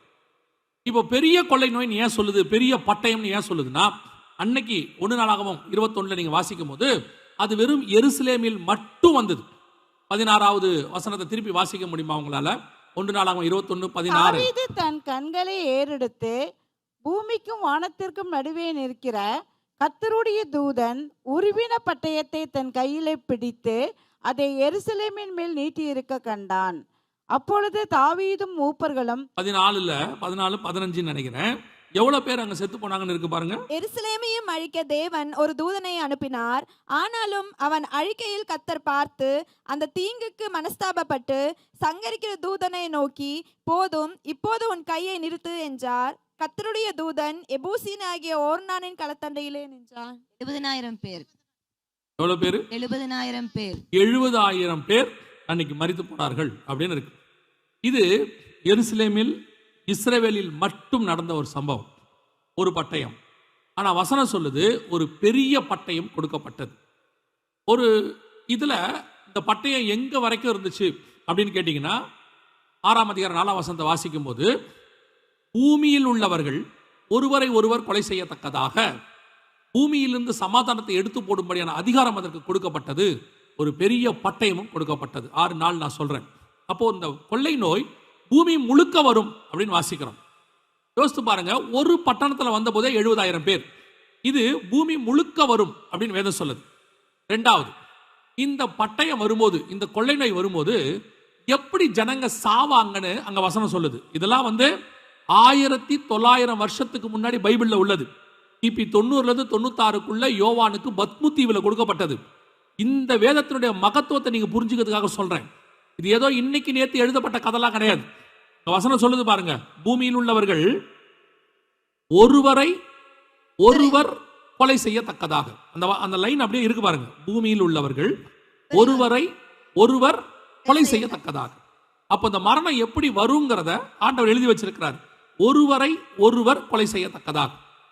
இப்ப நீங்க யோசிச்சு பாருங்க, இஸ்ரவேல் ஜனங்கள் திரும்பி வந்த பிறகு, இந்த முத்திரை, 1வது முத்திரை உடைக்கப்பட்ட பிறகு, 2012க்கு பிறகு ஒரு கொள்ளை நோய் வருகிறது. பூமி முழுக்க வருகிறது. அந்த கொள்ளை நோய் எப்படி பரவும், ஜனங்களை எப்படி சாகடிக்கும்ன்றத அந்த லைன் சொல்லுது, ஒருவரை ஒருவர் கொலை செய்யத்தக்கதாக. நீங்க அநேகமா இந்த ஸ்லோகனை மறந்திருக்க மாட்டீங்கன்னு நினைக்கிறேன். கவர்மெண்ட் சொன்னது, விழித்திரு, தனித்திரு, விலகிரு, குவாரண்டைன். நீங்க மறந்திருக்க மாட்டீங்கன்னு நினைக்கிறேன். ஏன் தனித்திருன்னு சொன்னாங்க, ஏன் குவாரண்டைன் பண்ணாங்க, தனிமைப்படுத்துங்க, தனித்திரு ஏன் அப்படின்னு கேட்டீங்கன்னா, இந்த கொரோனாவுடைய ஸ்பெஷாலிட்டி இதுக்கு முன்னாடி இருந்திருக்கு. ஆனா இந்த கொரோனாவுடைய ஸ்பெஷாலிட்டி என்னன்னா, ஒருத்தர் மூலமாய் இன்னொருத்தருக்கு மரணத்தை கொண்டு வந்துச்சு. 1 to 1, தண்ணி வழியாகவோ காத்து வழியாகவோ எது வழியாகவும் பரவல, மனுஷ வழியா மட்டும் பரவுச்சு. சைனால ஊகான் மாநிலத்தில் 2019 டிசம்பர் மாசம் ஆரம்பிச்சிச்சு. 2020 மார்ச் மாசத்துக்குள்ள நீங்க உங்களுக்கு தெரியும் நினைக்கிறேன், உலகத்தில் இருக்கிற ஏறக்குறைய 185 நாடுக்கு பரவிருச்சு. எப்படி பரவுச்சு? தண்ணி வழியா, காத்து வழியானா? இல்லவே இல்லை, வெறும் மனுஷன் வழியா மட்டும். நமக்கு நிறைய கொள்ளை நோய் இருக்கு, கில்லிங் டிசீஸ். இப்ப கேன்சர் இருக்கு, எய்ட்ஸ் இருக்கு, இதெல்லாம் பரவாது. கேன்சர் ஒருத்தரோட ஒருத்தர் என்ன செய்யாது? பரவாது. அவங்க கூடவே இருப்பாங்க, எல்லாருக்கும் பரவாது. எய்ட்ஸ் இருக்கு, ஏதோ ஒரு காரணத்தினால மட்டும்தான் பரவும் ஒழிய சும்மா ஒருத்தர் கூட இருந்தாருன்னா என்ன செய்யாது? பரவாது. சில வியாதி இருக்கு, பரவும், கொள்ளை நோய் வராது, மரணம் வராது. இப்போ உதாரணமா ஒரு வைரல் ஃபீவர் இன்னொருத்தருக்கு பரவுது, ஒரு கோல்டு ஒருத்தருக்கு இன்னொருத்தருக்கு பரவுது, ஆனா மரணம் வராது. ஆனால் இது பரவும், மனுஷ வழியா மட்டும் பரவும். சில வியாதிலாம் இருக்கு, நீங்க பார்த்திருப்பீங்க, தண்ணி வழியா மட்டும் பரவும், தண்ணி குடிச்சா வரும், அதில் நடக்கும். ஆனால் இது மனுஷ வழியா மட்டும் பரவும், உலகம் முழுக்க நடக்கும், மரணத்தை கொண்டு வரும். ஒருவர் மூலமா ஒருத்தருக்கு மரணத்தை கொண்டு வரும். இப்படி ஒரு கொள்ளை நோய் நம்ம ஜெனரேஷன்ல இஸ்ரவேல் ஜனங்க திரும்பி வந்த பிறகு 1948 அறிவு பெருக்கத்துக்கு பிறகு இப்படி நடந்துச்சா அப்படின்னு கேட்டீங்கன்னா ஒன்னே ஒண்ணுதான் இது வரைக்கும் நடந்திருக்குது. அந்த மாதிரி உலகம் முழுக்க 2 தீவுகளை தவிர மிச்ச எல்லா இடத்துக்கும் பரவுச்சு. எதுன்னு கேட்டா நம்ம கண்ணுக்கு முன்னாடி நடந்த கொரோனா. இந்த கொரோனா ஒரு ஆச்சரியமான உண்மை, நீங்க போய் ஆன்லைன்ல பாருங்க. இந்த கொரோனாவுடைய எமர்ஜென்சி டைம் எப்போ வரைக்கும்னு சொல்லி யூஎன்னுடைய எமர்ஜென்சி பீரியட் அப்படிம்பாங்க. அதுக்கு பிறகு நீங்க மாஸ்க் போட வேண்டாம், அதுக்கு பிறகு நீங்க வேக்சின் சர்டிபிகேட், இப்போ நீங்க மாஸ்க்கும் போடுறதில்ல, வேக்சின் சர்டிபிகேட் கொண்டு போறதில்ல, எங்கேயும் இல்லை. ஆனா ஒரு பீரியட்ல மாஸ்க் கண்டிப்பா போட்டிருக்கணும், வேக்சின் சர்டிபிகேட் கண்டிப்பா கையில வச்சிருக்கணும்னு ஒரு உத்தரவு இருந்துச்சு. அந்த உத்தரவு எப்போ வரைக்கும் இருந்துச்சு, எமர்ஜென்சி டைம் எப்போ வரைக்கும் சொல்லி நீங்க ஆன்லைன்ல போய் பாருங்க. 2023 மே மாசம் வரைக்கும். 2023 மே மாசம் அந்த எமர்ஜென்சியை யூஎன் விலக்கி கொண்டது, WHO விலக்கி கொண்டது, உலக சுகாதார மையம். எதுக்கு இதை சொல்றேன்னா, கொரோனா ஆரம்பிச்சது 2019 டிசம்பர், இந்த நடந்தது 2023 மே. கரெக்டா 3.5 வருஷம், எக்ஸாக்டா 3.5 வருஷம். இந்த 3.5 வருஷம் என்பது பெரும்பாலும் பைபிள் கணக்கு, உங்க எல்லாருக்கும் தெரியும், பெரும்பாலும் பைபிள் கணக்கு. இது நம்ம கண்ணுக்கு முன்னாடி தான் நடந்திருக்குது. இந்த நடக்கும் பொழுது இது பைபிள்ல உள்ள ஒரு விஷயம் அப்படின்னு உங்களுக்கு தெரியுமா? இப்படி ஒன்று நடக்குதே. நான் நேத்து உங்களுக்கு சொன்னேன், உலகத்துல ஒரு சம்பவம் நடக்கும்போது அந்த சம்பவம் உலக பிரகாரமாக பார்த்தா உலக மனுஷன் நீங்க, அதுக்கு பின்னாடி இருக்கிற தேவன் அல்லது அதுக்குடைய ஆவிக்குரிய காரியத்தை பார்த்தா தான் நீங்க ஆவிக்குரியவர்கள். இப்போ ஒரு முதலாம் உலக யுத்தம் வந்துச்சு, முதலாம் உலக யுத்தம் நடந்துச்சுன்றது ஒரு ஆஸ்திரியா இளைஞனுக்கும் இளவரசனுக்கும் ஒரு ஜெர்மனி இளைஞனுக்கும் நடுவில் நடந்த சண்டை, அப்படி பார்த்தா நீங்க உலக பிரகாரமாய். ஆனால் அதுக்கு பின்னாடி பால்ஃபர் டிக்ளரேஷன், இஸ்ரவேலர்கள் திரும்பி வருவதற்கான உத்தரவு கிடைச்சது. இதுதான் நீங்க கற்றுக்க வேண்டியது. ஒவ்வொன்றுக்கு பின்னாடியும் தேவனுடைய ஒரு செயல் இருக்கும். அதே மாதிரி இந்த கொரோனா என்பது முழுக்க முழுக்க 2வது முத்திரையினுடைய காலம் நம்ம கண்ணுக்கு முன்னாடி நடைபெற்றது. ஒருவரை ஒருவர் கொலை செய்யத்தக்கதாக. அடுத்த லைன் அங்க என்ன இருக்கு நீங்க வாசித்து பாருங்க. பூமியிலிருந்து சமாதானத்தை எடுத்து போடும்படியான அதிகாரம். இப்போ நீங்க போய் ஒரு பொருளாதார நிபுணரையோ ஒரு இயற்கை ஆர்வலரையோ எல்லாரையும் கேட்டு பாருங்க. கொரோனாவுக்கு பிறகு எல்லாமே மாறிடுச்சுன்னு சொல்றாங்க. குறிப்பா பொருளாதாரம், உலகத்தினுடைய மொத்த பொருளாதாரமும் கிராஷ் ஆனது எப்போன்னு கேட்டீங்கன்னா முழுக்க முழுக்க செதஞ்சு போச்சு. எப்பத்துல இருந்து கேட்டீங்கன்னா சமாதானமே போயிடுச்சு ஜனங்கள் மத்தியில். அதை இன்னும் கொஞ்சம் தெளிவாகவே நான் உங்களுக்கு அடுத்த முத்திரையில சொல்றேன். வசனம் சொன்னபடி கொரோனா மிகப்பெரிய மாற்றத்தை கொண்டு வந்துச்சு வேர்ல்டு வைட். ஏன், எதனால அப்படின்னு கேட்டா, எல்லாருக்கும் இங்கே இந்த கேரளாக்குள்ள எப்படி எனக்கு தெரியல, தமிழ்நாட்டிலலாம் பார்த்தீங்கன்னா 2 டோஸ் போட்டாங்க. இந்தியா முழுக்க 2 டோஸ், சிலது 3 டோஸ் போட்டாங்க. ஒரு டோஸ் போடுறதுக்கு அரசாங்கம் பண்ண செலவு $35. 2 டோஸ்க்கு $70. சும்மா ஆவரேஜா 2 டோஸ் சொன்னாலும் அன்னைக்கு போடப்பட்ட காலகட்டத்தில் ஒரு டோஸ் $35னா $1 $70. கிட்டத்தட்ட ஒரு ஆளுக்கு $500 $5000 வரைக்கும் செலவு பண்ணாங்க. $5000 ஒரு ஆளுக்கு 100 கோடி பேருக்குன்னு சொல்லி இருந்தா கூட எவ்வளவு செலவு பாருங்க கவர்மெண்ட் பண்ணுச்சு. இதே மாதிரி எல்லா கவர்மெண்ட்டும் வேர்ல்டு வைட் பண்ணுச்சு. அதை தாங்க முடியாத கவர்மெண்ட் இருக்கு. இப்போ இந்தியா ஓரளவுக்கு தாங்கிடுச்சு, ஸ்ரீலங்காலாம் தாங்கல, ஏன்னா அவ்வளவு பொருளாதாரம் அவங்க கிட்ட இல்ல. மொத்த பல நாடுகள் எல்லாம் அதுல பொருளாதாரத்தில் வீழ்ச்சி அடைஞ்சிச்சு. இந்த மருந்து வாங்கியே விழுந்துட்டாங்க. இப்போ வேதம் சொன்னபடி இந்த 2வது முத்திரை நம் கண்களுக்கு முன்பாக தெளிவாக வந்துச்சு. இது நமக்கு தெரியுமா? இப்படி ஒரு சம்பவம் நடந்திருக்கு, நடக்குது, இது பைபிள்ல உள்ளது, அதோடைய தீர்க்க தரிசனம் நம்ம கண்ணுக்கு முன்னாடி நடக்குதுங்கிறத உலகம் தெரிஞ்சுக்கதோ இல்லையோ சபை தெரிஞ்சிருக்கணும். ஏன்னா இதை எல்லாத்தையும் ஆண்டவர் பர்டிகுலரா சபைக்கு தான் எழுதி கொடுத்திருக்காரு, உலகத்துக்கு எழுதி கொடுக்கல, இஸ்ரவேல் ஜனங்களுக்கு எழுதி கொடுக்கல, சபைக்கு எழுதுன்னு சொன்னார். இந்த சபை இதை தெரிஞ்சு வச்சிருக்குதா? நாம இதை படிச்சோமா? உங்ககிட்ட ஆவியானவர் இருக்கிறார், பரிசுத்த ஆவியானவர் இருக்கிறார், அவர் உங்களுக்குள்ள இருக்கிறார். இந்த புக்கு ஆவியானவர் எழுதுனது. 2 தீமோத்தேயு 3:16 வாசிக்கிறோம். வேத வாக்கியங்கள் தேவ ஆவியானவரால் அருளப்பட்டதுன்னு வாசிக்கிறோம். அப்ப இந்த காரியங்கள் ஆவியானவர் கொடுத்தது. எழுதினவர் உங்களுக்குள்ள இருக்கிறாரு, எழுதின புக்கு கையில இருக்குது. ஏன் இது உங்களுக்கு தெரியல? அப்போ இந்த காரியத்தை தெரிஞ்சுக்கலன்னா யாருடைய தப்பு? இதைத்தான் நான் உங்களுக்கு சொன்னேன். ஆண்டவர் சொல்றாரு, என் ஜனங்கள் அறிவின்மையால் சங்காரமாகிறார்கள். கொரோனா வர்றதுக்கு முன்னாடி 1900 வருஷத்துக்கு முன்னாடி ஆண்டவர் எழுதுறார், படிப்படியா எழுதுறார். ஒவ்வொரு காரியத்தையும் முதலாம் முத்திரை, இரண்டாம் முத்திரைன்னு எழுதுறார். நம்ம ஒரே காரியம், அவ்வளவுதான், இதெல்லாம் நடக்காதுங்க, இதெல்லாம் இப்ப இல்லைங்க, அப்படியே விட்டாச்சு. சரி, நமக்கு ஏன் இது தெரியல? ஆவியானவர் ஏன் சொல்லல? அதுவும் தமிழ்நாட்டுக்கு ஒரு பெரிய கிருபை இருக்கு. தமிழ்நாட்டுக்கும் கேரளாவுக்கும் சும்மா சொல்லக்கூடாது, மார்த்தட்டி கொள்வோம். நம்மளாம் என்ன சொல்லுவோம்? இந்தியாவிலே நாங்க தான் பயங்கர ஆவிக்குரியவங்க, பயங்கர ஸ்பிரிச்சுவல், நாங்கெல்லாம் பெந்தகோஸ்தேவனுடைய ஆரம்பத்துல இருந்து முடிவு வரைக்கும் எல்லாம் இங்கதான் இருக்கு, எல்லா கிறிஸ்தவத்தினுடைய தானே இதுவும் இங்கதான் இருக்குன்னு இந்த 2 மாநிலமும் மார்த்தட்டிக்குது. இந்த 2 மாநிலத்துல இல்லாத சபைகள் இல்லை, இல்லாத ஊழியக்காரன் கிடையாது, இல்லாத தீர்க்கதரிசி கிடையாது, சொல்லாத சுவிசேஷகர் கிடையாது. ஏன் ஒருத்தர் கூட இதை உங்களுக்கு சொல்லல? ஏன் இப்படி ஒரு சம்பவம் வரப்போகுது? அந்த 2020 மார்ச் மாசம் இந்த சம்பவம் நடக்குது, லாக்டவுன். ஜனவரி மாசம் 1ஆம் தேதி நீங்க தான் எப்பவும் தீர்க்க தரிசனம் சொல்லுவீங்களே, தீர்க்க தரிசனம் கேட்பீங்களே, வாக்குத்தத்தம் சொல்லுவீங்களே, யாராவது ஒருத்தராவது சொன்னீங்களா இந்த வருஷம் இப்படி ஒரு பெரிய லாக்டவுன் வரப்போகுது, உலகமே ஸ்தம்பிக்க போகுது, நமக்கு எல்லாம் எதுவுமே கிடைக்காம போக போகுது, கேர்ஃபுல்லா இருங்கன்னு யாராவது சபை எச்சரிச்சிங்களா? ஆவியானவர் உங்களுக்கு உணர்த்தினாரா? அப்படின்னா இல்ல. ஒருத்தர் கூட தீர்க்க தரிசனம் சொல்லல. மேபி உங்ககிட்ட ஆவியானவர் சொல்லியிருக்கலாம், நீங்க வெளியே கூட சொல்லாம இருந்திருக்கலாம். எங்களுக்கு பார்த்த வரைக்கும் ஒருத்தர் கூட இப்படி ஒன்று வரப்போகுதுன்னு சொல்ல. இதுக்கு மாறா சொன்னவங்களா இருக்காங்க. 2020 பிச்சுக்க போது, கொட்ட போது, தட்ட போது, இந்த வருஷம் அப்படி ஆக போகுது, இப்படி ஆக போகுதுன்னு இருக்காங்க. வாக்கு தத்தத்தை நீங்கெல்லாம் ஏசாயா கிட்ட இருந்து வாங்கி நல்ல பந்தா வச்சிருந்தீங்க. ஒருத்தராவது கொரோனா வரப்போகுது, இப்படி நடக்க போகுதுன்னு சொன்னோமா? சரி, நாங்க யாரும் சொல்லலைங்க. சரி, உங்களுக்கு ஆவியானவர் சொல்லலன்னு இருக்கட்டும். ஆனால் தேவன் இதை வெளிப்படுத்தினார். எப்படி வெளிப்படுத்தினார்? சில நேரத்தில் கர்த்தர் தீர்க்கதரிசி வழியா பேசுவார். தீர்க்கதரிசி பேசுற இடத்துல அல்லது கேட்கிற இடத்துல இல்லைன்னா தீர்க்கதரிசிக்கு கழுத வழியா பேசுவார்.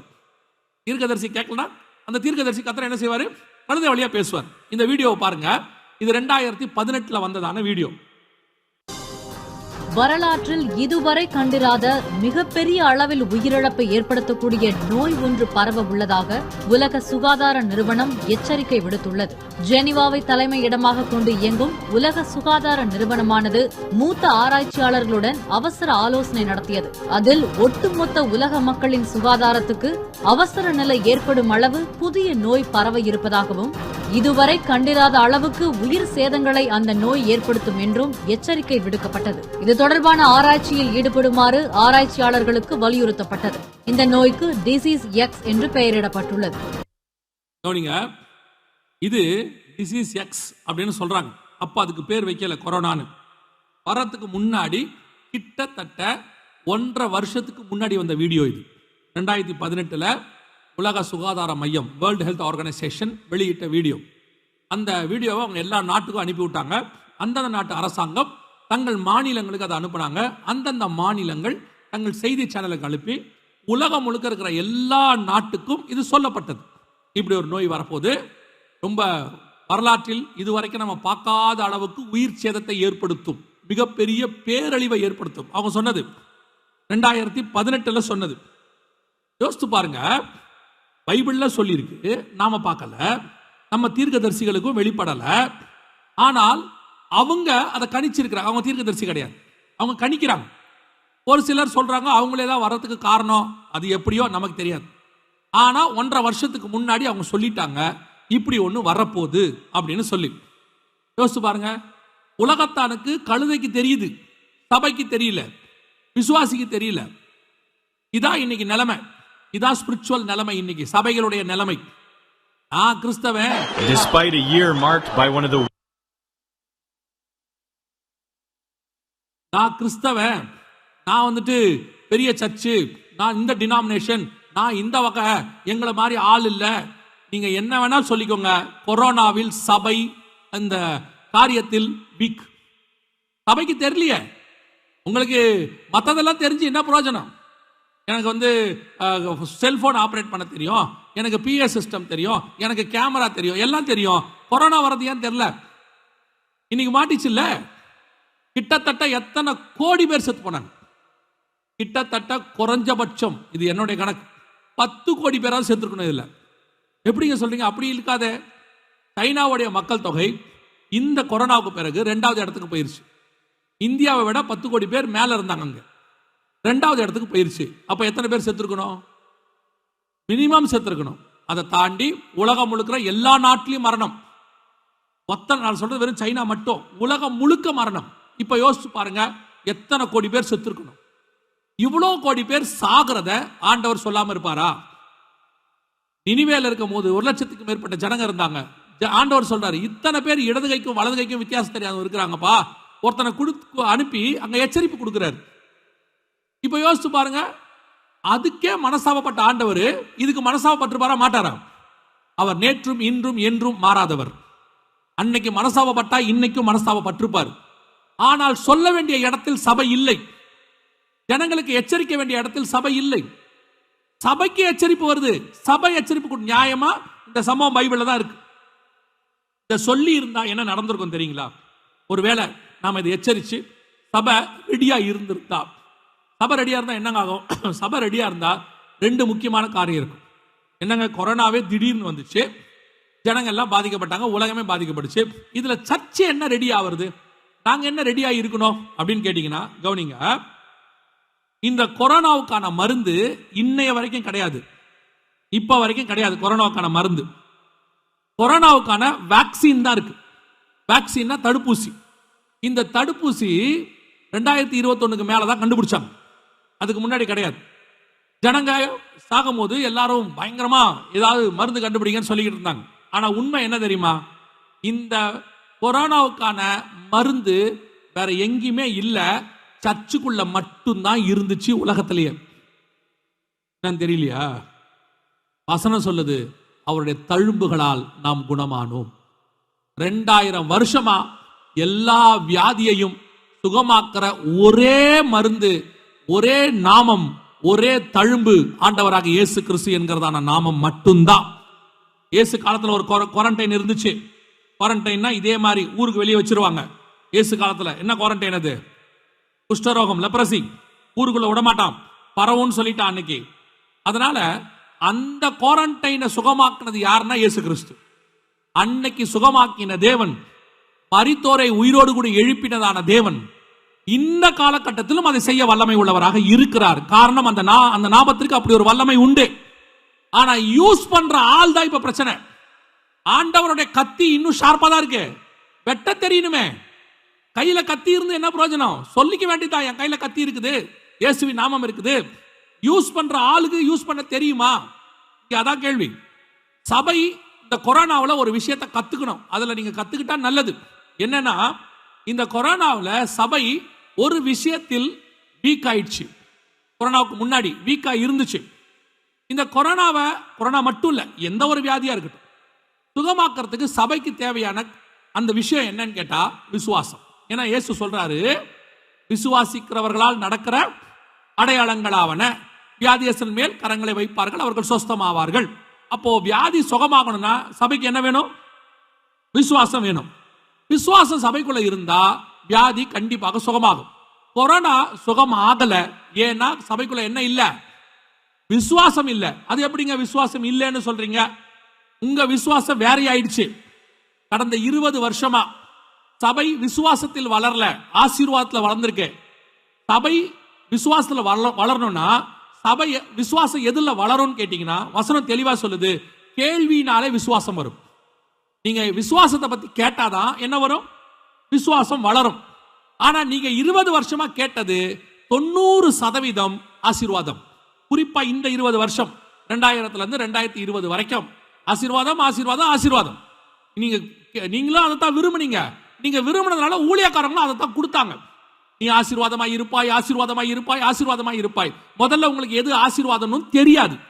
அது அடுத்த விஷயம். எது ஆசீர்வாதம்? இப்ப நீங்க எடுத்துக்கொள்ளுங்க. வசனம் சொல்லுது, பிள்ளைகள் கர்த்தரால் வரும், பிள்ளைகள் கர்த்தரால் வரும் சுதந்திரம். ஆசீர்வாதமா இல்லையா பிள்ளைகள்? சொல்லுங்க சும்மா. பிள்ளைகள் கர்த்தரால் ஆசீர்வாதமா இல்லையா? ஏன் அதை மட்டும் 2 போதுங்கிறீங்க? அது மட்டும் ஏன் 2 போதுங்கிறீங்க? சொல்ல வேண்டியதானே, ஆண்டவரே இடம் கொண்டு போகாத மட்டுக்கு நிரப்புங்க. என் வீட்டில் திரும்புற பக்கம்லாம் பிள்ளையா இருக்கட்டும். அதுக்கு மட்டும் ஞானம் இருக்குல்ல, அதுக்கு மட்டும் அறிவு இருக்குல்ல. இவ்வளவு போதும் எனக்கு ஆண்டவரேன்னு. கர்த்தர் கொடுக்கிற ஆசீர்வாதத்தை தான் சொல்றேன், வேற எதை பத்தி நான் பேசவே இல்லை. அந்த ஆசீர்வாதம் போதும். ஆனா பணம்னா இடம் கொண்டு போகாத மட்டும் அமுக்கி குலுக்கி சரிந்து விழும்படி. ஏன் அது மட்டும் உங்களுக்கு அதிகமா வேணும்? அது கர்த்தர் கொடுத்ததா? கர்த்தர்கிட்ட வருதா? நீங்க இப்படி மாயையான காரியத்துக்கு பின்னாடி போய் போய் போய் நீங்க ஊழியக்காரங்களையும் கெடுத்துட்டீங்க. உங்ககிட்ட வர ஊழியக்காரனும் இப்படித்தான் பேசுறான், வேற வழி இல்ல. அவனை பேசினாதான் அடுத்த மீட்டிங் கூப்பிடுவீங்க. அவன் வேற வழி இல்லை, என்ன செய்வான்? அவனும் அப்படியே தான் பேச தொடங்கிட்டான். ஒண்ணு நீங்க அவனை கெடுத்திய, இல்ல அவன் உங்களை கெடுத்தான். ரெண்டுல யாரோ ஒருத்தர் கெடுத்துட்டிய. ஆனா சபைக்குள்ள விசுவாச வார்த்தை பேசினா கேட்கறதுக்கு நீங்க ரெடியா இல்ல. நீங்களே எடுத்துக்கொள்ளுங்களேன், நான் சொல்றது உங்களை சொல்லல, நீங்க எதுவும் தப்பா எடுத்துக்காதீங்க. நீங்க என்ன நினைக்கிறீங்க தெரியுமா? நாங்க தான் வசனத்தை கேட்க வந்தோம் ஐயா, எதுக்கே எங்களை திட்டுற அப்படின்னு கேட்காதீங்க. நான் சொல்றது இந்த ஆன்லைன் வழியா போறவங்களுக்கு வச்சுக்கோங்க. பாருங்க, ஒரு மீட்டிங்கை போடுங்க, மீட்டிங்கை போட்டு ஆசீர்வாத பெருவிழான்னு போடுங்க. கூட்டம் எப்படி இருக்குன்னு பாருங்க. அடிச்சு நவுத்தோம், இடம் கொண்டு போகாத மட்டும் நிரம்பிடும். இப்படி போட்டு பாருங்க. தேசத்துக்கான எழுப்புதலுக்கான உபவாச ஜபம்னு ஒரு வயல வரமாட்டான், 6 வரமாட்டான். அதனால இப்ப நாங்க என்ன பண்ண வேண்டியிருக்குன்னா, உபவாச ஜபம்னு மேல போட்டுட்டு கீழே வேற போட வேண்டியிருக்கு. முடிவிலே உங்களுக்கு உணவு வழங்கப்படும். உபவாச ஜபத்துக்கு சாப்பாடு போடுறோம் வாங்கன்னு சொல்லி கூப்பிட்ட ஒரே குரூப் நாங்க தான். அப்பதான் உங்களை வர வைக்க முடியும்னு இருக்கு. சில நேரத்தில் பாத்தீங்கன்னா இந்த தூண்டில்ல புழுவை போட்டு இழுக்கிற மாதிரி இழுக்க வேண்டியிருக்கு. ஏன்னா சபை முழுக்க முழுக்க ஆசீர்வாதத்துக்கு பின்னாடி ஓடிடுச்சு. 20 வருஷமா உங்களுக்கு அப்படி ஆக்குவார், இப்படி ஆக்குவார், வாழ ஆக்குவார், உன்னை இடத்துக்கு இடம் வலதுபுறமா அப்படி ஆக்குவார். நீங்க இப்படி கேட்டு கேட்டு கேட்டு உங்க காதுகள் முழுக்க ஆசீர்வாதமா போச்சு. இப்போ வசனத்தின்படி என் நாமத்தினால எதை கேட்டாலும் நான் உங்களுக்கு, இப்ப ஆண்டவர் நீங்க கேட்ட எல்லாத்தையும் கொடுத்துட்டாரு. 20 வருஷமா வீடு கொடுத்துட்டாரு, காரு கொடுத்துட்டாரு, லேண்டு கொடுத்துட்டாரு. ஏங்க ஆண்டவர் கொடுத்தாரு? இளையகுமாரன் போய் தகப்பன்ட்ட கேட்கிறான், எனக்கு சொத்துல பிரிச்சு கொடுக்கணும்னு. தகப்பன் கொடுத்தானா இல்லையா? கொடுத்தான் தானே. அந்த தகப்பனுக்கு நல்லா தெரியும் இவன் கொண்டு போய் அந்த சொத்தை என்ன பண்ண போறான், அழிக்க போறான்னு தெரியும். ஆனா அவன் எப்படி கேட்டானா, தகப்பனே என் சொத்தை கொடுங்கன்னு கேட்டான், பிரிச்சு கொடுங்கன்னு. அந்த தகப்பன்கிறதான வேர்டை சொல்லியாச்சுன்னா தகப்பனுடைய வேலை பிரிச்சு கொடுக்கிறது. அதே தான் என் நாமத்துல எதை கேட்டாலும் தருவேன் ஆண்டவர் சொல்லிட்டாரு. நீங்க கார் கேட்டீங்க கொடுத்துட்டாரு, வீடு கேட்டீங்க கொடுத்துட்டாரு, அதை கொடுங்க இதை கொடுங்க, பையனுக்கு வெளிநாட்டில் வேலை கொடுங்க, பொண்ணுக்கு மாப்பிள்ளை கொடுங்க, அப்புறம் பொண்ணுக்கு குழந்தை கொடுங்க, எல்லாம் கொடுத்துட்டாரு. எல்லாம் வச்சுக்கிட்டீங்க 20 வருஷமா.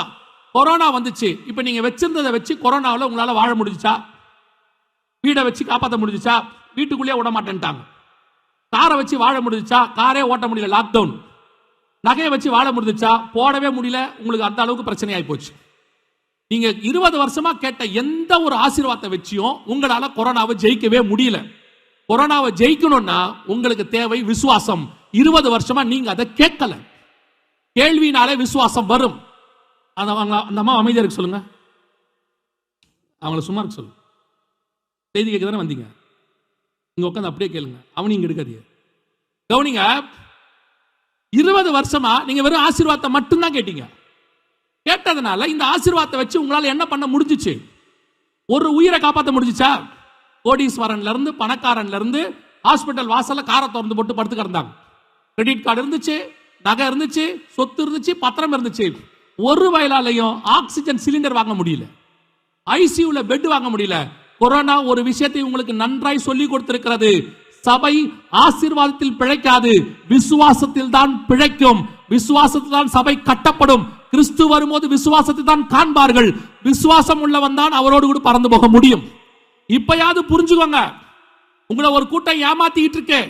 எங்க ஊழியத்துக்கு கொடுத்தா பரலோகத்துல உனக்கு இடம் வாங்கி கொடுக்குறேன், எங்க ஊழியத்துக்கு கொடுத்தா இயேசுநாதருக்கு பக்கத்துல உனக்கு சீட்டு போட்டு கொடுக்குறேன், எங்க ஊழியத்துக்கு கொடுத்தா உனக்கு பரலோகத்துல தங்கத்துல வீடு கொடுப்பாங்க. அவனும் போக மாட்டான், நீங்களும் போக மாட்டியா. இப்பயாவது புரிஞ்சுக்கிட்டா நல்லது. மனுஷகுமாரன் வரும்போது விசுவாசத்தை காண்பாரோன்னு இருக்கு. அதைத்தான் செய்ய போறார். கொரோனால நீங்க மட்டும் அதுக்கு முன்னாடி சபை விசுவாசத்துல வளர்ந்திருந்தா, எல்லாத்தையும் நான் சொல்லல, 90% சபை அப்படி, ஆனா 10% சபை ஊழியர்கள் கொரோனாவை ஜெயித்தார்கள். எத்தனையோ பேர் கொரோனாவில் சுகமாகி இருக்கிறாங்க, எத்தனையோ சபை கொரோனாவை ஜெயித்திருக்கிறது.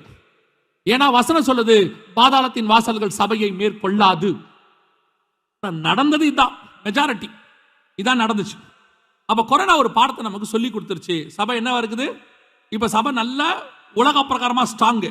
சொந்த வீடு கட்டடம் சொந்த லேண்ட்ல இருக்கு, கட்டடத்துல இருக்கு, எல்லாருக்கும் சபையில என்ன கேளுங்க, சபைக்குள்ள என்ன இருக்கு. ஆனா எங்கப்பா விசுவாசம்?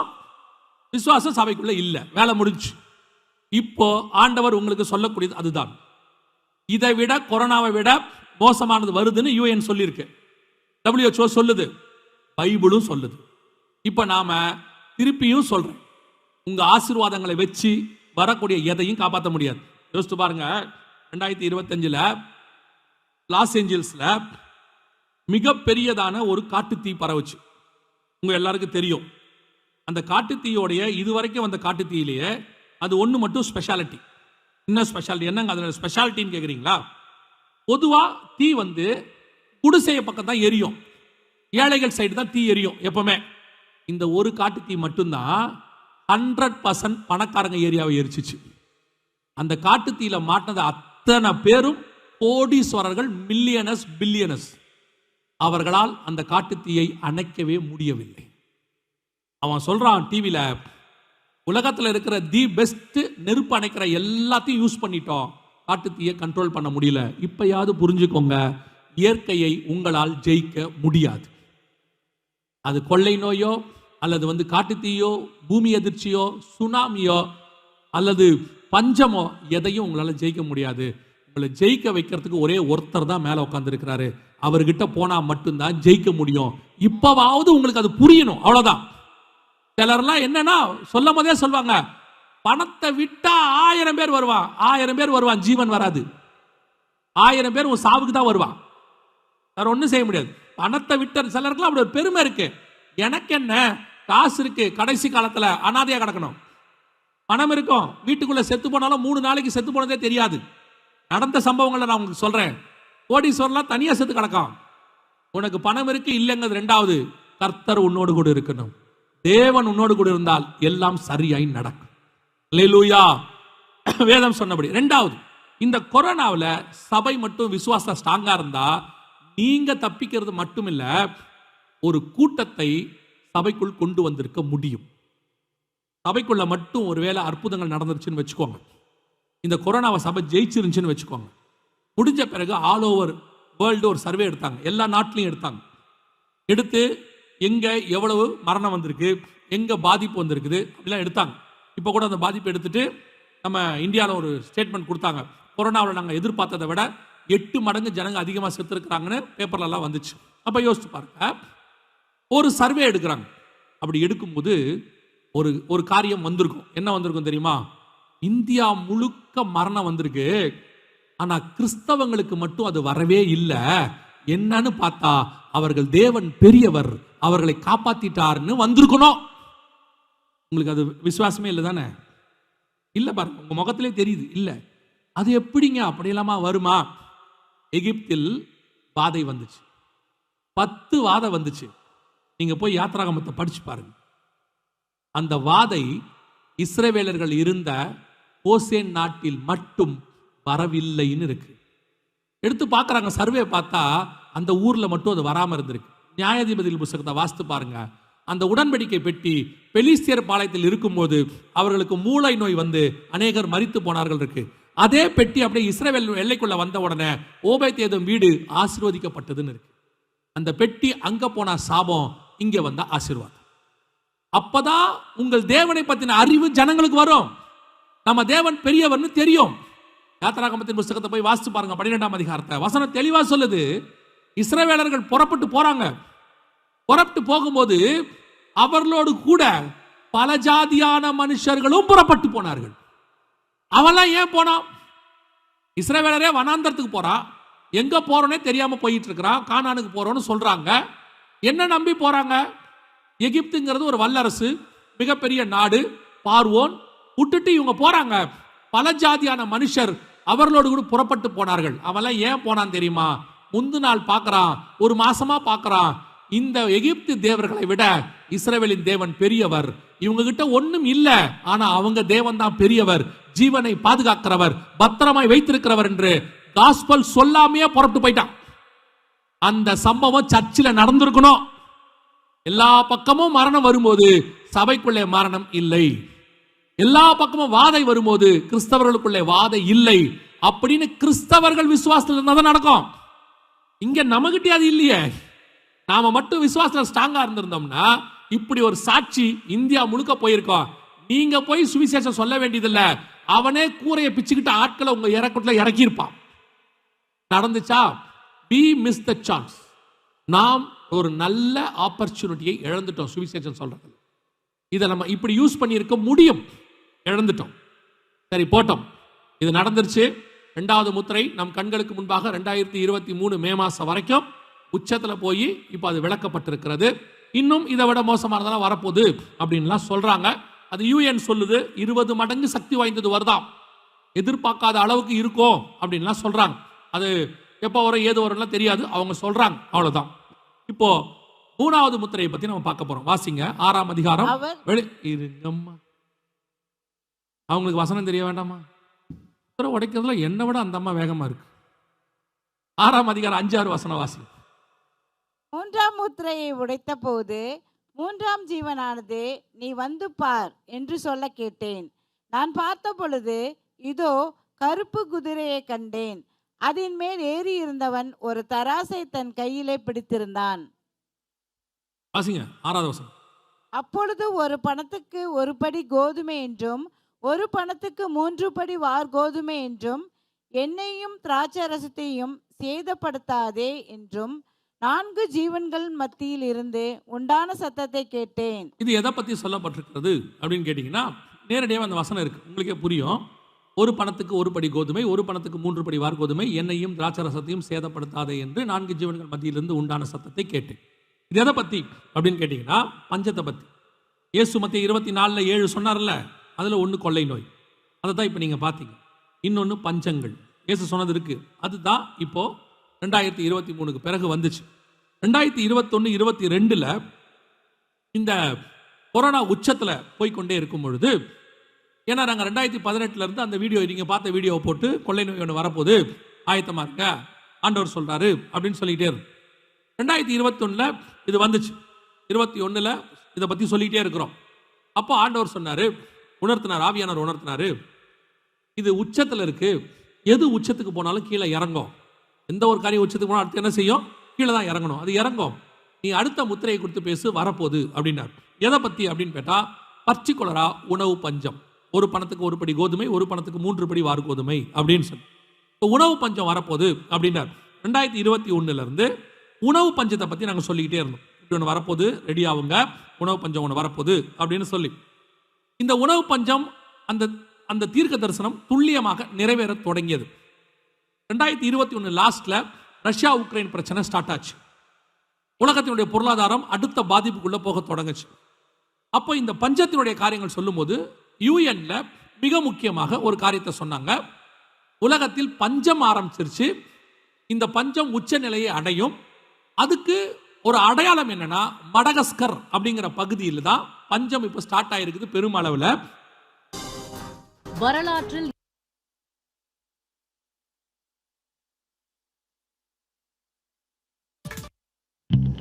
சவுண்ட் கட் பண்ணிருக்கு. இதான் மடகஸ்கர்ல, அதுல இருக்கு, அதுல லேப்டாப்ல மேல சவுண்ட் கட். ஓகே, மடகஸ்கர் அப்படிங்கிற பகுதியில் பஞ்சம் ஆரம்பிச்சதாக அது யூஎன் வெளியிட்ட வீடியோ. ஐநா சபையில் பஞ்சம் ஆரம்பிச்சிருச்சுன்னு. இந்த வீடியோவில் அவங்க என்ன சொன்னாங்கன்னா, உலகத்தில் பஞ்சம் நுழைஞ்சிருச்சு, பஞ்சம் உச்ச நிலையை அடைய போது. அதாவது பொருளாதார விஷயம், பருவநிலை மாற்றம், இதெல்லாம் அதுக்கு காரணமாக அவங்க சொல்றாங்க. இதுல அவங்க சொன்ன அடையாளம் என்னன்னா, இந்த பஞ்சத்தின் விளைவாக ஜனங்கள் பூச்சியை சாப்பிட ஆரம்பிச்சாங்க. அவங்க போட்டிருக்கிறதெல்லாம் பூச்சி, கீழே இருக்கிறதெல்லாம் செடி கொடிகள்ல இருந்து பூச்சியெல்லாம் பிடிச்சி.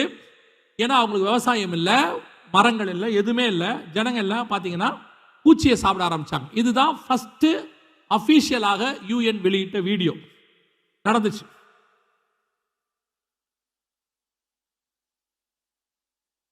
கவனிங்க. 2வது, இதுக்கு அடுத்து ஹைத்திங்கிற பகுதியில் ஜனங்கள் மண்ணு சாப்பிட ஆரம்பிச்சாங்க. இதான் ஹைத்தி பகுதியில் ஜனங்க பார்த்தீங்கன்னா சாப்பிட வழி இல்லாமல் மண்ணை எடுத்து குழச்சி களிமண்ணாக்கி அதில் உப்பு போட்டு வெயிலில் காய வச்சு சாப்பிட, கீழே பின்னாடி பாருங்க, வெயிலில் காய வச்சு சாப்பிட ஆரம்பிச்சாங்க. இப்படி பஞ்சம் உச்ச நிலையை அடைகிறது அப்படின்னு யூஎன் ஒரு வீடியோ வெளியிட்டாங்க. இந்த பஞ்சம் கொஞ்சம் கொஞ்சமாக உலகளாவிய பஞ்சமாக மாறுச்சு. அப்போ நாங்கள் இந்த வீடியோலாம் எடுத்து போடுறோம். இப்படி ஒரு பஞ்சம் வருது, யூஎன் சொல்லுது இந்த மாதிரி பஞ்சம் வருதுன்னு சொல்லி அப்படின்னு. ஆனால் ஆஸ் யூஷுவல் நமக்கு ஒன்றும் பெருசாலாம் அது பாதிப்பு வரல. ஜனங்க அப்படி கேட்டுட்டு போயிட்டே இருப்பாங்க. இந்த பஞ்சம் அடுத்து நம்ம பகுதிக்குள்ள நுழைஞ்சிச்சு, குறிப்பா ஸ்ரீலங்காக்குள்ள நுழைஞ்சிச்சு. உணவு பஞ்சம் அதான் ரொம்ப முக்கியம். பர்டிகுலரா உணவு பஞ்சம். இங்க பாருங்க, 2022 நடந்துச்சு மே மாசம். மிகப்பெரிய உணவு பஞ்சம் இன்னைக்கும் ஸ்ரீலங்கால இருக்கு. இப்பவும் உணவு பஞ்சம் இருக்கு. விலைவாசி உச்ச நிலைமையில இருக்கு ஸ்ரீலங்கால. அங்கிருந்து அப்படியே கொஞ்சம் கொஞ்சமா பரவ ஆரம்பிச்சிச்சு, ஒவ்வொரு பகுதியாக பரவுச்சு.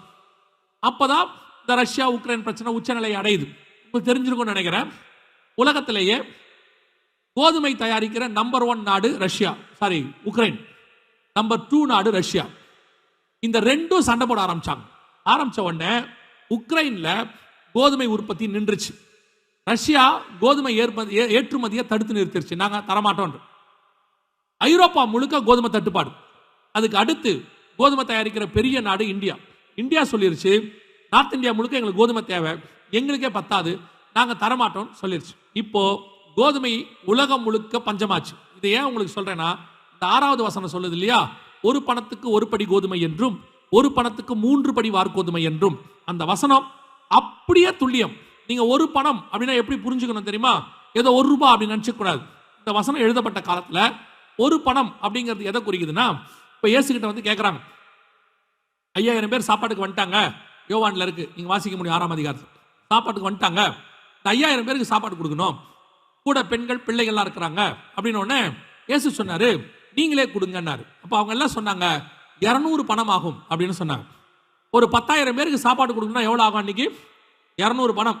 அப்போ 10,000 பேருக்கு 200 பணம்னா நீங்க ஒரு பணத்துக்கு எவ்வளவு பேருக்கு கொடுக்கணும் சாப்பாடுன்னு கணக்கு பார்த்துக்கணும். அப்போ வந்து ஒரு 10,000 பேர் 200னா ஒரு 5,000 பேர் அப்படின்னா 100 பணம். இப்போ ஒரு பணம்னா ஒரு 50 பேர். 50 பேர் சாப்பிட்ற சாப்பாட்டு அளவு ஒரு கோதுமை விற்கும், ஒரு படி கோதுமை விற்கும். அதோடைய அர்த்தம் அதான். இப்போ இந்த தீர்க்க தரிசனம் துல்லியமாக நிறைவேறுச்சு. எப்பன்னு கேட்டீங்கன்னா, 2023ல பாகிஸ்தான் மிகப்பெரிய அளவு கோதுமை பஞ்சம் வந்துச்சு. பாகிஸ்தான்ல, ஆப்கானிஸ்தான்ல, ஸ்ரீலங்கால, மியான்மர்ல எல்லா பக்கமும் வந்துச்சு. அன்னைக்கு பாகிஸ்தான்ல கோதுமையினுடைய விலை இருக்கு பாருங்க.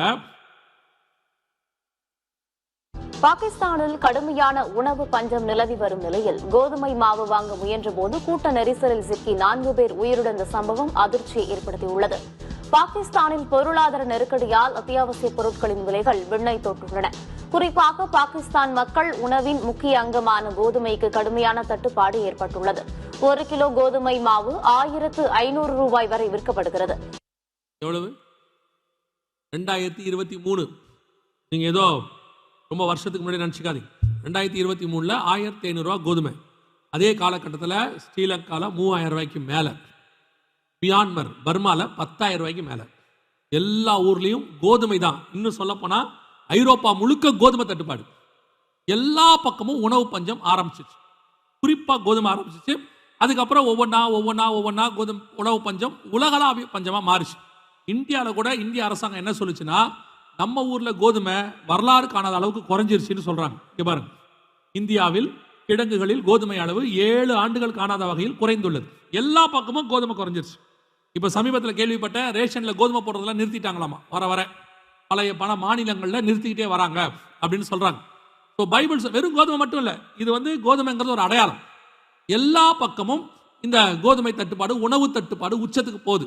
ஒருவேளை நீங்க எல்லாம் நல்ல வேலைப்பா, நாங்களாம் என்ன செய்யல, கோதுமை சாப்பிடல, நாங்க என்ன சாப்பிட்றோம், அரிசி சாப்பிட்றீங்கன்னா இந்த நியூஸையும் பார்த்து வச்சுக்கோங்க. இது இந்திய அரசாங்கம் கொடுத்த நியூஸ். இதுவும் சொல்லுது, நாடு முழுவதும் வறட்சியால் அரிசி ஏற்றுமதிக்கு தடை. மத்திய மந்திரி அறிவிப்பு. கடுமையான வறட்சி, அரிசி ஏற்றுமதிக்கு தடை பண்ணி வச்சிருக்காங்க. உங்களுக்கே தெரியும், ஒரு 3 வருஷத்துக்கு முன்னாடி 1 கிலோ அரிசி 30 ரூபா 40 ரூபா இருந்துச்சு. இன்னைக்கு 1 கிலோ அரிசி 60 ரூபா 70 ரூபா வரைக்கும் போகுது. 100 ரூபா வரைக்கும் போகும் வாய்ப்பு இருக்கு. இந்த 4வது முத்திரையின் காலம் வருது. அந்த காலம் வரும்போதெல்லாம் உணவே சுத்தமா கிடைக்காது எல்லா பக்கமும். ஏன்னா இப்ப பாத்தீங்கன்னா எல்லா கப்பல்களும் எல்லா பக்கமும் தடுத்து நிறுத்துறாங்க. இப்ப ஈரான்ல இருந்து முக்கியமான பகுதியில் கப்பல் கிராஸ் ஆகணும். ஈரான் இப்ப ராணுவத்தை இறக்கிருச்சு, கப்பல் கிராஸ் ஆக விட மாட்டேங்குது. ஏற்கனவே ஹவுத்தீஸ் ஒரு பக்கம் அடிச்சுக்கிட்டு இருக்கிறாங்க, ஒரு பக்கம் உற்பத்தி குறைஞ்சு போயிருக்குது. எல்லாம் சேர்ந்து நடந்துட்டு இருக்குது. 3வது முத்திரையின் காலத்துக்குள் நாம் இருக்கிறோம். இப்போ அட் பிரசன்ட் போயிட்டே இருக்குது. இந்த எனக்கு ரொம்ப இதுல ஆச்சரியப்படுற ஒரு விஷயம் என்ன அப்படின்னு கேட்டீங்கன்னு சொன்னா, அந்த வசனத்தை எழுதின காலம் கிபி 90. அன்னைக்கு ஆண்டவர் என்ன பர்டிகுலரா ஆவியானவர் எழுதுறார் பாருங்க அந்த வசனத்தை. ஒரு பணத்துக்கு ஒரு படி கோதுமை என்றும் ஒரு பணத்துக்கு 3 படி வார்கோதுமை என்றும், அடுத்து சொல்றாரு எண்ணெயையும் திராட்சை ரசத்தையும் சேதப்படுத்தாது. அது மட்டும் என்ன ஆகுமா, உற்பத்தி பாதிக்கப்படாது, அல்லது அது மட்டும் நல்லா கிடைக்கும் அப்படின்னு அர்த்தம். பெரிய ஆச்சரியம் என்னன்னு கேட்டீங்கன்னா, இன்னைக்கு இந்த 50 வருஷமாக உலகத்தின் பொருளாதாரத்தை தாங்கி பிடிக்கிற நம்பர் 1 பொருள் எதுன்னு கேட்டீங்கன்னா எண்ணெய், கச்சா எண்ணெய். நீங்க சொல்றீங்க இல்லையா, எண்ணெய் தான் தாங்கி பிடிக்குது. ஆனா இந்த எண்ணெய் பூமிக்கு அடியில இருக்குங்கிறத கண்டுபிடிச்சதே 1857 கலிபோர்னியால. இன்னைக்கு உலகத்தின் பொருளாதாரத்தை தாங்கக்கூடிய நம்பர் 1 எண்ணெய் நாடு எதுன்னு கேட்டீங்கன்னா சவுதி அரேபியா. அவங்க என்ன இருக்குதுன்னு கண்டுபிடிச்சத 1943. யோசித்து பாருங்க, இந்த கோதுமை தட்டுப்பாடு வர்ற காலத்துல எண்ணெய் தட்டுப்பாடு வராதுன்னு பைபிள் சொல்லுது. இன்னைக்கும் எண்ணெய் தட்டுப்பாடு கிடையாது. எண்ணெய் போதுமான அளவுக்கு இருக்கு. சவுதி அரேபியாவே சொல்லுது இன்னும் 100 வருஷத்துக்கு தேவையான எண்ணெய் அவங்ககிட்ட இருக்குது. கீழே அவங்க கிட்ட மட்டும் இல்ல, பஹ்ரைன்ல இருக்குது, இன்னும் பல நாடுகள், ஈரான்ல இருக்கு, பல நாடுகள் இருக்கு. எண்ணெய் இன்னும் குறைவுபடவில்லை. எப்படி இவ்வளவு துல்லியமா தீர்க்கதரிசனம் உரைக்க முடியும்? அதோடு கொடுத்து அடுத்து சொல்றாரு திராட்சை ரசம். உங்களுக்கு இதை பத்தி நம்ம எக்ஸ்பிளைன் பண்ண வேண்டாம். உலகத்தினுடைய ஒவ்வொரு நாட்டிலையும் ஒயின் ஒரு பெரிய வியாபாரமா இருக்கு. இன்னைக்கு எந்த நாட்டுக்கு போனீங்கன்னாலும் சாராயம் ஒரு வியாபாரம் தானே இன்னைக்கு, ஆல்கஹால். உலகம் முழுக்க ஆண்டவர் சொன்னார், நோவாவின் காலத்தில் எப்படி இருந்ததோ அப்படியே மனுஷகுமாரன் காலத்திலும் இருக்கும், புசித்து குடித்து. இதுக்கு வெளிப்படுத்தல் லூக்கால ஆண்டவர் சொல்லும் போது 21ஆம் அதிகாரத்துல ஆண்டவர் சொல்றது குடிவெறியினாலும் அப்படிம்பாரு. இன்னைக்கு யோசிச்சு பாருங்க, உலகம் முழுக்க குடிவெறி. எங்க கூட்டம் இருக்கோ இல்லையோ, இந்த குடிக்கிற கடையில கூட்டம் இருக்கு. எந்த நாட்டுக்கு போனாலும் கூட்டம் இருக்குது, பாகுபாடே இல்லாம. அப்போ கர்த்தர் சொன்ன வசனத்தின் படி நம் கண்களுக்கு முன்பாக துல்லியமாக 3வது முத்திரை போய்கிட்டே இருக்கு. இந்த பஞ்சம் உச்சத்தை அடைய போகுதுன்னு ஐநா சபை நேரடியாக அனௌன்ஸ் பண்ணிருக்கு. இங்க பாருங்க, இது ஐநா வெளியிட்ட வீடியோ. மாற்றம் உணவு தட்டுப்பாட்டால் உலகம் பேரழிவை சந்திக்கும் என்று ஐநா பொதுச் செயலாளர் அன்டோனியா குட்டரஸ் எச்சரிக்கை விடுத்துள்ளார். ஜெர்மன் தலைநகர் பெர்லினில் பணக்கார மற்றும் வளரும் நாடுகளைச் சேர்ந்த அதிகாரிகள் பங்கேற்ற கூட்டம் நடந்தது. இந்த கூட்டத்தில் கலந்து கொண்டு பேசிய ஐநா பொதுச் செயலாளர் அன்டோனியா குட்டரஸ், பருவநிலை மாற்றம், கொரோனா ஆகியவை முன்னெப்போதும் இல்லாத அளவிற்கு பட்டினி பிரச்சினையை உருவாக்கின என தெரிவித்தார். உணவு கிடைக்காத பிரச்சினை உலக அளவில் உணவு தட்டுப்பாடாக மாறும் என்றும், உணவு தட்டுப்பாட்டால் உலகம் பேரழிவை சந்திக்கும் எனவும் எச்சரித்தார். எது இந்த கொரோனா வரும்னு சொன்னாங்களே, அவங்களே ஆள் தான், அதே ஐநா சபை, அதே WHO ஒரு பார்ட், இவங்க தான் சொல்றாங்க. இப்போ உணவு தட்டுப்பாடு, உணவு பிரச்சனை உலகம் முழுக்க வந்துடுச்சு. எல்லா பக்கமும் விலைவாசி உச்சத்துக்கு போயிட்டே இருக்கு. இது இந்தியாவில் வந்த செய்தி. இது என்ன சொல்லுது பாருங்க. காலநிலை மாற்றம் காரணமாக இந்தியாவில் 2030ஆம் ஆண்டுக்குள் சுமார் 9 கோடி இந்தியர்கள் பட்டினியால் பாதிக்கப்படுவார்கள் என ஆய்வு ஒன்றில் தெரிய வந்திருக்கிறது. யோசிச்சு பாருங்க, இன்னும் 5 வருஷத்துக்குள்ள இந்தியாவில் 9 கோடி பேருக்கு சாப்பாடு இருக்காதாமா அவங்க சொல்றாங்க.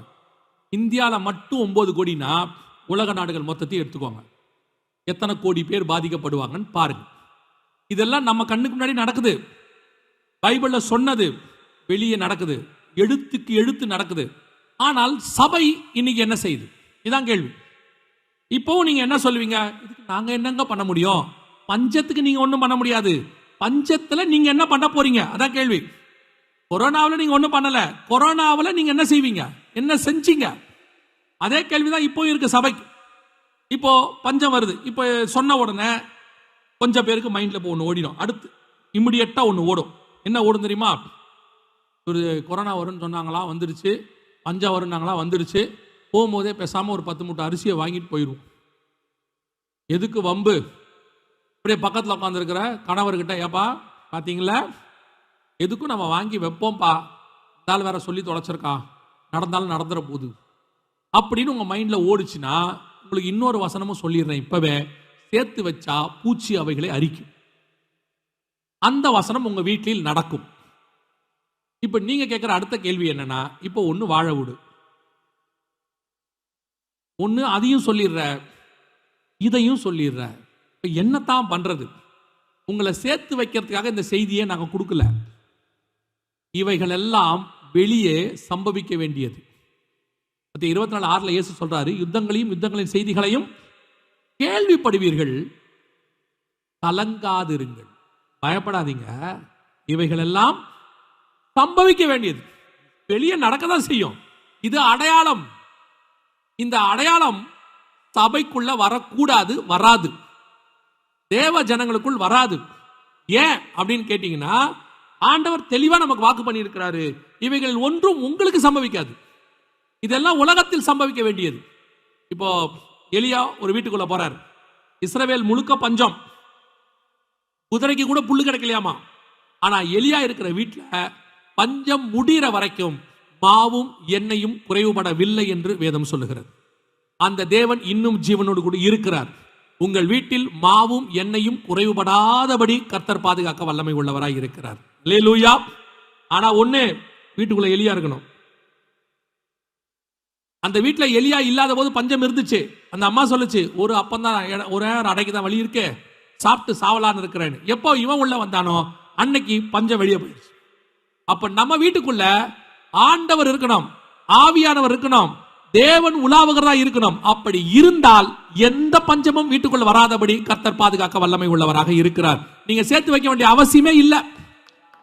ஆனா வீட்டுக்குள்ள ஆண்டவர் இருக்கிறாரா? அதான் கேள்வி.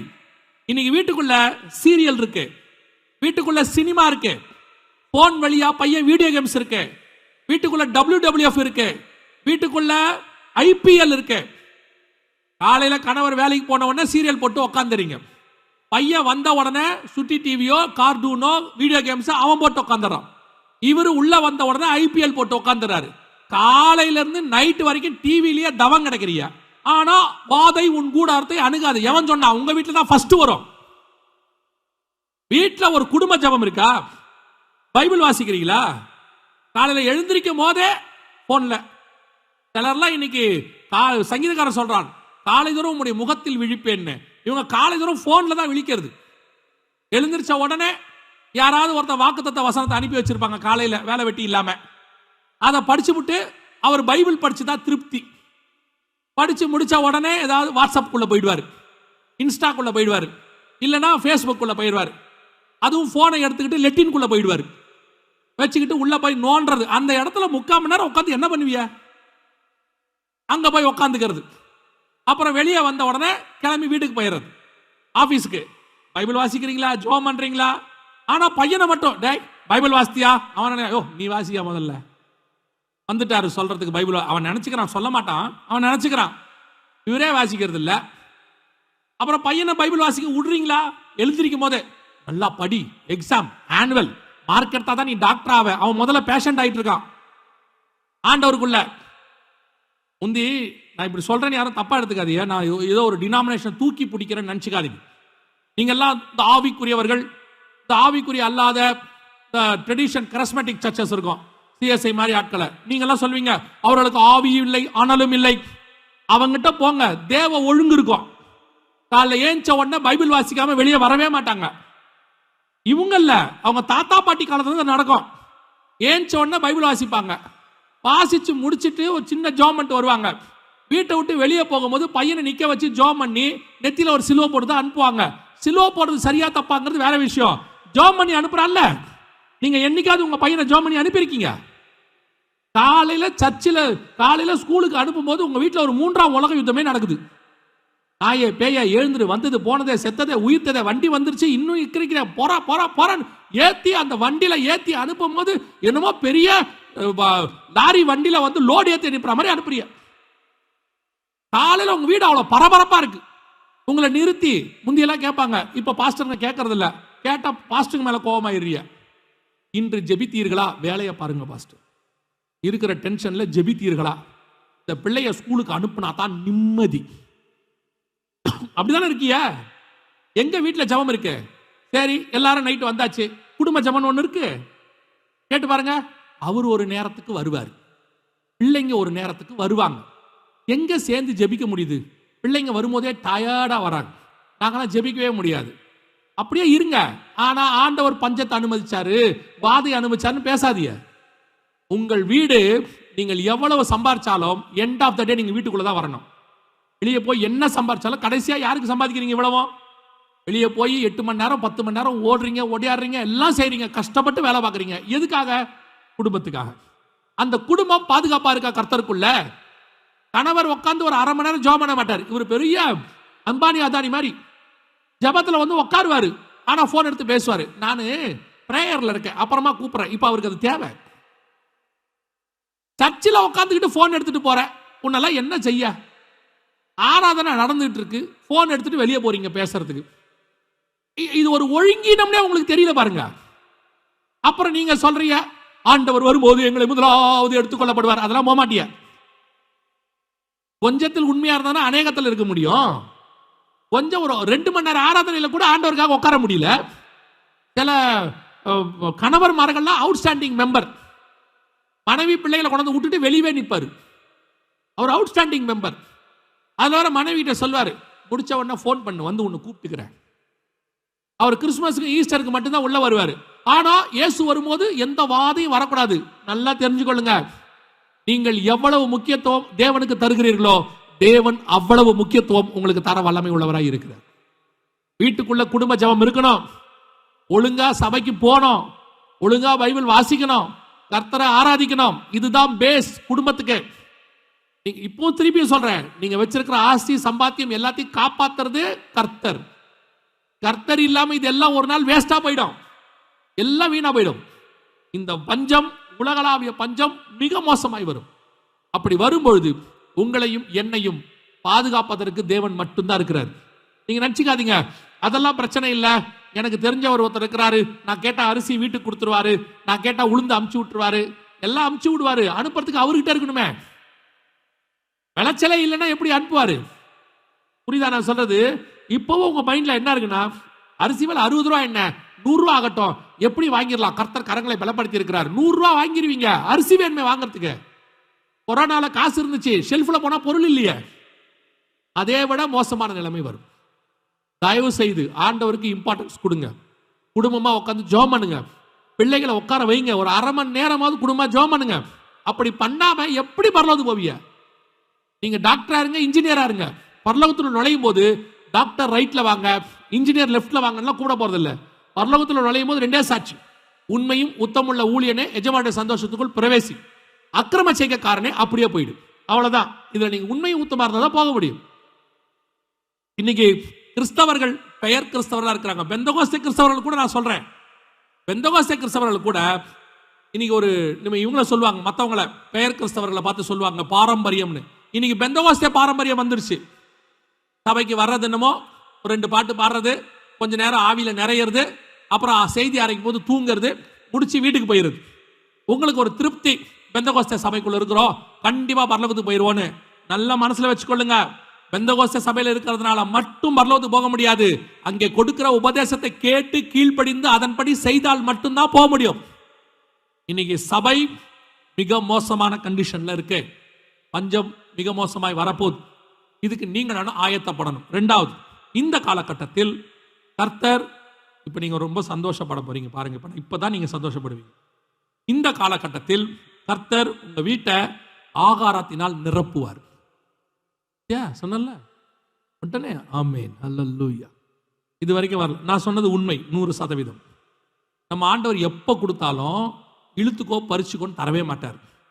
அவர் கொடுத்தார்னா மிச்சம் எடுக்கத்தக்கதாக தான் தருவார் எப்பவும். அது மன்னாவா இருக்கட்டும், இல்ல 5000 பேருக்கு போஷிக்கிறதாக இருக்கட்டும், அது காடையாக இருக்கட்டும், எது வேணா இருக்கட்டும். இப்போ ஏன் அவ்வளவு அதிகமா தரப்போறாரு அப்படின்னு கேட்டீங்கன்னா, இது உங்களுக்காக மட்டும் அல்ல, நீங்கள் புசித்து திருப்தி அடைந்து மிச்சத்தை இல்லாதவர்களுக்கு கொடுப்பதற்கு. இதுதான் இந்த நேரத்தில் நீங்க பண்ண போற ஊழியம். என்ன ஊழியம்? இயேசு சொல்றார், வசனத்தின்படியே சொல்றேன், நான் பசியாய் இருந்தேன், நீங்கள் எனக்கு ஆகாரம் தந்தீர். இப்ப ஆண்டவர் ஏன் நிறைய கொடுக்க போறாருன்னா, உங்களை சுத்தி இருக்கிற ஊழியர்கள், உங்களை சுத்தி இருக்கிற விசுவாசிகள், உங்களை சுத்தி இருக்கிற நான் பிலீவர்ஸ், பசியா இருக்கிறவங்க, இல்லாமையில் இருக்கிறவங்க, குறை உள்ளவங்க, அவங்களுக்கு கொடுக்கறதுக்கு அவர் தரப்போறார். இதுதான் நீங்க பண்ண போற மினிஸ்ட்ரி. அப்படி நீங்கள் கொடுக்கும் பொழுது அவன் என்ன நினைப்பானா, அரசாங்கத்தாலேயே தர முடியல, இருந்தாலும் வச்சிருக்கிறவங்க கொடுக்க மாட்டேங்கிறாங்க, ஏன்னா இல்ல. ஆனால் இந்த பஞ்ச காலத்தில் தனக்கு கொஞ்சம் வச்சுக்கிட்டு எனக்கு கொஞ்சம் கொண்டு வந்து கொடுக்கிறானே, இவனே இவ்வளவு அன்புள்ளவனாய் இருப்பானால் இவனுடைய தேவன் எவ்வளவு அன்புள்ளவராய் இருப்பார் என்று உங்கள் மூலமாக அவன் தேவனை பார்க்க போறான். இதுதான் நீங்க பண்ண போற காஸ்பல்.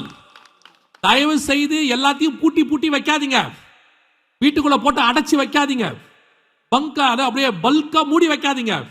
இன்னைக்கு கொடுங்க, நாளைக்கு உங்களுக்கு கொடுப்பதற்கு கர்த்தர் வல்லமை உள்ளவராய் இருக்கிறார். நீ எவ்வளவு கொடுக்கிறியோ அவ்வளவு திருப்பி தருவான். கர்த்தர் சொல்றாரு, ஏழைக்கு இறங்குறவன் கர்த்தருக்கு கடன் கொடுக்கிறான். கர்த்தர் கடன் வச்சுக்கவே மாட்டாரு, கண்டிப்பா திருப்பி தருவார். விசுவாசிகள், நீங்க பண்ண போற அடுத்த 5 வருஷத்துல மிக முக்கியமான மினிஸ்ட்ரி என்ன தெரியுமா? கொண்டு போய் கொடுப்பது. ஆண்டவர் உங்களுக்கு நிறைவா கொடுத்திருக்காரு. போய் ஃப்ரிட்ஜை திறங்க, என்னைக்கு வச்சீங்கன்னே தெரியாம எத்தனை சட்னி உள்ள இருக்கு. வச்சிருக்கீங்களா இல்லையா? காலையில சகோதரிமார்கள் 2 இடத்துல ஒரு 5 நிமிஷம் பிரமிச்சு நிற்பாங்க. அது ஒண்ணு, காலையில 7 மணிக்கு ஃப்ரிட்ஜை திறந்துட்டு இப்படியே நிற்பாங்க. இதுல எதை சூடு பண்ணலாம், இன்னைக்கு இதை என்னைக்கு உள்ள வச்சோம், இதை வச்சதுன்னா இதை எடுத்துட்டு கேட்பாங்க, இன்னைக்கு தேங்காய் சட்னி சாப்பிட்றீங்களான்னு. கணவர் சொல்லுவார், வேண்டாம். ஃப்ரிட்ஜு கிட்ட இருந்து கேட்டால் அது சூடாகி வரும்னு அர்த்தம். 2வது, சகோதரிமார்கள் எங்க பிரமிச்சு நிற்பாங்கன்னா, பீரோவை திறந்துட்டு புடவையை பார்த்துக்கிட்டே நிற்பாங்க, இன்னைக்கு எதை போடலாம். ஏன்னா நிறைய இருக்கு. எது முதல்ல வந்து வெளியே விழுதோ அது தேவ சித்தம். அவ்வளவுதான். அவ்வளோ வச்சிருக்கீங்களே, நான் சகோதரிகள் மட்டும் சொல்றேன், சகோதரனுக்கும் சொல்றேன். எவ்வளோ சட்டை வச்சிருக்கீங்க. சில ஆட்கள்லாம் ஒரு தடவை போட்ட சட்டையை 100 சட்டை வச்சிருக்காங்க, 50 சட்டை வச்சிருக்காங்க. கொடுக்க மனசே வராது. இது எனக்கு வேணும். சட்டையை போட்டு பார்த்தா பட்டனே போட முடியல, சூசைட் பண்ணிக்கிற மாதிரி இப்படி நிக்குது. எப்ப வெடிக்கும்னே தெரியாது. ஏன் அந்த சட்டை யாருக்காவது கொடுத்தா என்ன? வீட்டில் அந்த நைட்டின்னு ஒன்று இருக்கு, இதெல்லாம் என்னைக்காவது யாருக்காவது கொடுத்துருக்கீங்களா? அந்த நைட்டி கிழிஞ்சி கரித்துணியா மாறி மிதியடியா மாறி அந்த வீட்டுக்குள்ள அது மறுரூமாயி வீட்டுக்குள்ளேயே சுத்தி சுத்தி தான் வருமே ஒழிய ஒரு நாள் அந்த வீட்டை விட்டு வெளியே போகவே போகாது. கேட்டு பாருங்க, தேவைப்படும். இருந்துட்டு போட்டோம். இனிமேட்டு கொஞ்சம் உங்க மைண்ட் செட்டை மாத்துங்க. ஆண்டவர் உங்களுக்கு நிறைவாய் கொடுத்திருக்கிறார், போதுமான அளவுக்கு கொடுத்திருக்காரு. அநேகருக்கு கொடுங்க. கொடுப்பது ஒரு ஊழியம். கொடுத்தவர்கள் ஒரு நாளும் குறைவாய் போனதே இல்லை. நாங்க எங்களுக்கெல்லாம் கேட்கல, உங்க ஏரியாவில் இருக்கிற ஏழைகளுக்கு கொண்டு போய் கொடுங்க. அவனுக்கு சுவிசேஷம் சொல்லுங்க. அவனுக்கு இப்ப தேவை என்ன தெரியுமா? வயிற்றுக்கு ஆகாரம், ஆத்மாவுக்கு தேவன். நீங்க கொடுக்கும் பொழுது உங்கள் மூலமாக அவன் தேவனை பார்க்க போகிறான். ஆண்டவர் வெகு சீக்கிரம் வரப்போகிறார். அல்லேலூயா. இவைகள் எல்லாம் சம்பவிக்க தொடங்கும் பொழுதுதான் கர்த்தருடைய வருகை சமீபம்னு வேதம் சொல்லும். அப்ப இதுக்கு நடுவுல கர்த்தருடைய வருகையும் வர்றதுக்கு வாய்ப்பு இருக்கிறது. அப்ப இந்த வருகை வரும்போது இவ்வளவும் செய்றீங்க, வருகை வரும்போது நான் போகணும். அதுக்கு தான் நம்ம இவ்வளவு கஷ்டப்படுறோம். நாம தான தர்மம் பண்றது ஒரு பக்கம், ஆனா தான தர்மம் பண்றதுக்காக நான் இல்லை. நான் இருக்குவது கிறிஸ்துவின் வருகையிலே பிரவேசிப்பது. இந்த வருகையில போறதுக்கு என்ன செய்யணும்? 7 காரியங்கள் இருக்கு. 5 நிமிஷத்துல நான் அதை சொல்லிட்டு ஜெபம் பண்ணி முடிக்க போகிறோம். சரியா? முதலாவதாக, இயேசு கிறிஸ்துவின் ரத்தத்தினாலே பாவ மன்னிப்புக்கென்று நிச்சயத்தை பெற்றிருக்கணும். இயேசு என் பாவத்தை மன்னிச்சாரு அப்படிங்கிற நிச்சயம் இருக்கு. நிறைய பேர் நினைக்கிறாங்க, நான்லாம் 50 வருஷம் கிறிஸ்டின், 100 வருஷம் கிறிஸ்டின், 3 தலைமுறையா சர்ச்சில் இருக்கிறோம், நாங்களும் ரட்சிக்கப்படணுமா? தாயின் கருவில் உருவாகும் போதே நான் பாவத்தில் உருவானோன்னு வேதம் சொல்லுது. பிறந்த அத்தனை பேருக்கும் ரட்சிப்பு தேவை. அப்ப நீங்க என்ன செய்யணும்? நல்ல நிதானமான நான் சொல்றது, நீங்க யோசிச்சு பாவம் செய்யறவங்களா ஆயிட்டீங்கன்னா நீங்கள் கண்டிப்பாக ரட்சிப்பின் அனுபவத்தை பெறணும். ரட்சிப்புனா என்ன? இருதயத்தில் விசுவாசித்து வாயில அறிக்கப்படணும். இயேசுவே என் உள்ளத்தில் வாரும், என் பாவத்தை மன்னியும், உங்களுடைய பிள்ளையாய் என்னை ஏற்றுக்கொள்ளும். ஆண்டவர் வேற எதையுமே உங்ககிட்ட கேட்கல, ஆனா உண்மையாய் இதை செய்யணும். நீங்கள் செய்யும் போது ஆண்டவர் தம்முடைய ரத்தத்தாலே உங்களை கழுவ வல்லமை உள்ளவராக இருக்கிறார். உங்கள் பிள்ளையா, தேவனுடைய பிள்ளையாக நீங்கள் மாறுவீர்கள். 2வது, பிதா குமாரன் பரிசுத்தாவின் நாமத்தினாலே தண்ணீர்ல மூழ்கி ஞானஸ்நானம் எடுக்கணும். வேறு ஞானஸ்நானம் இல்லை.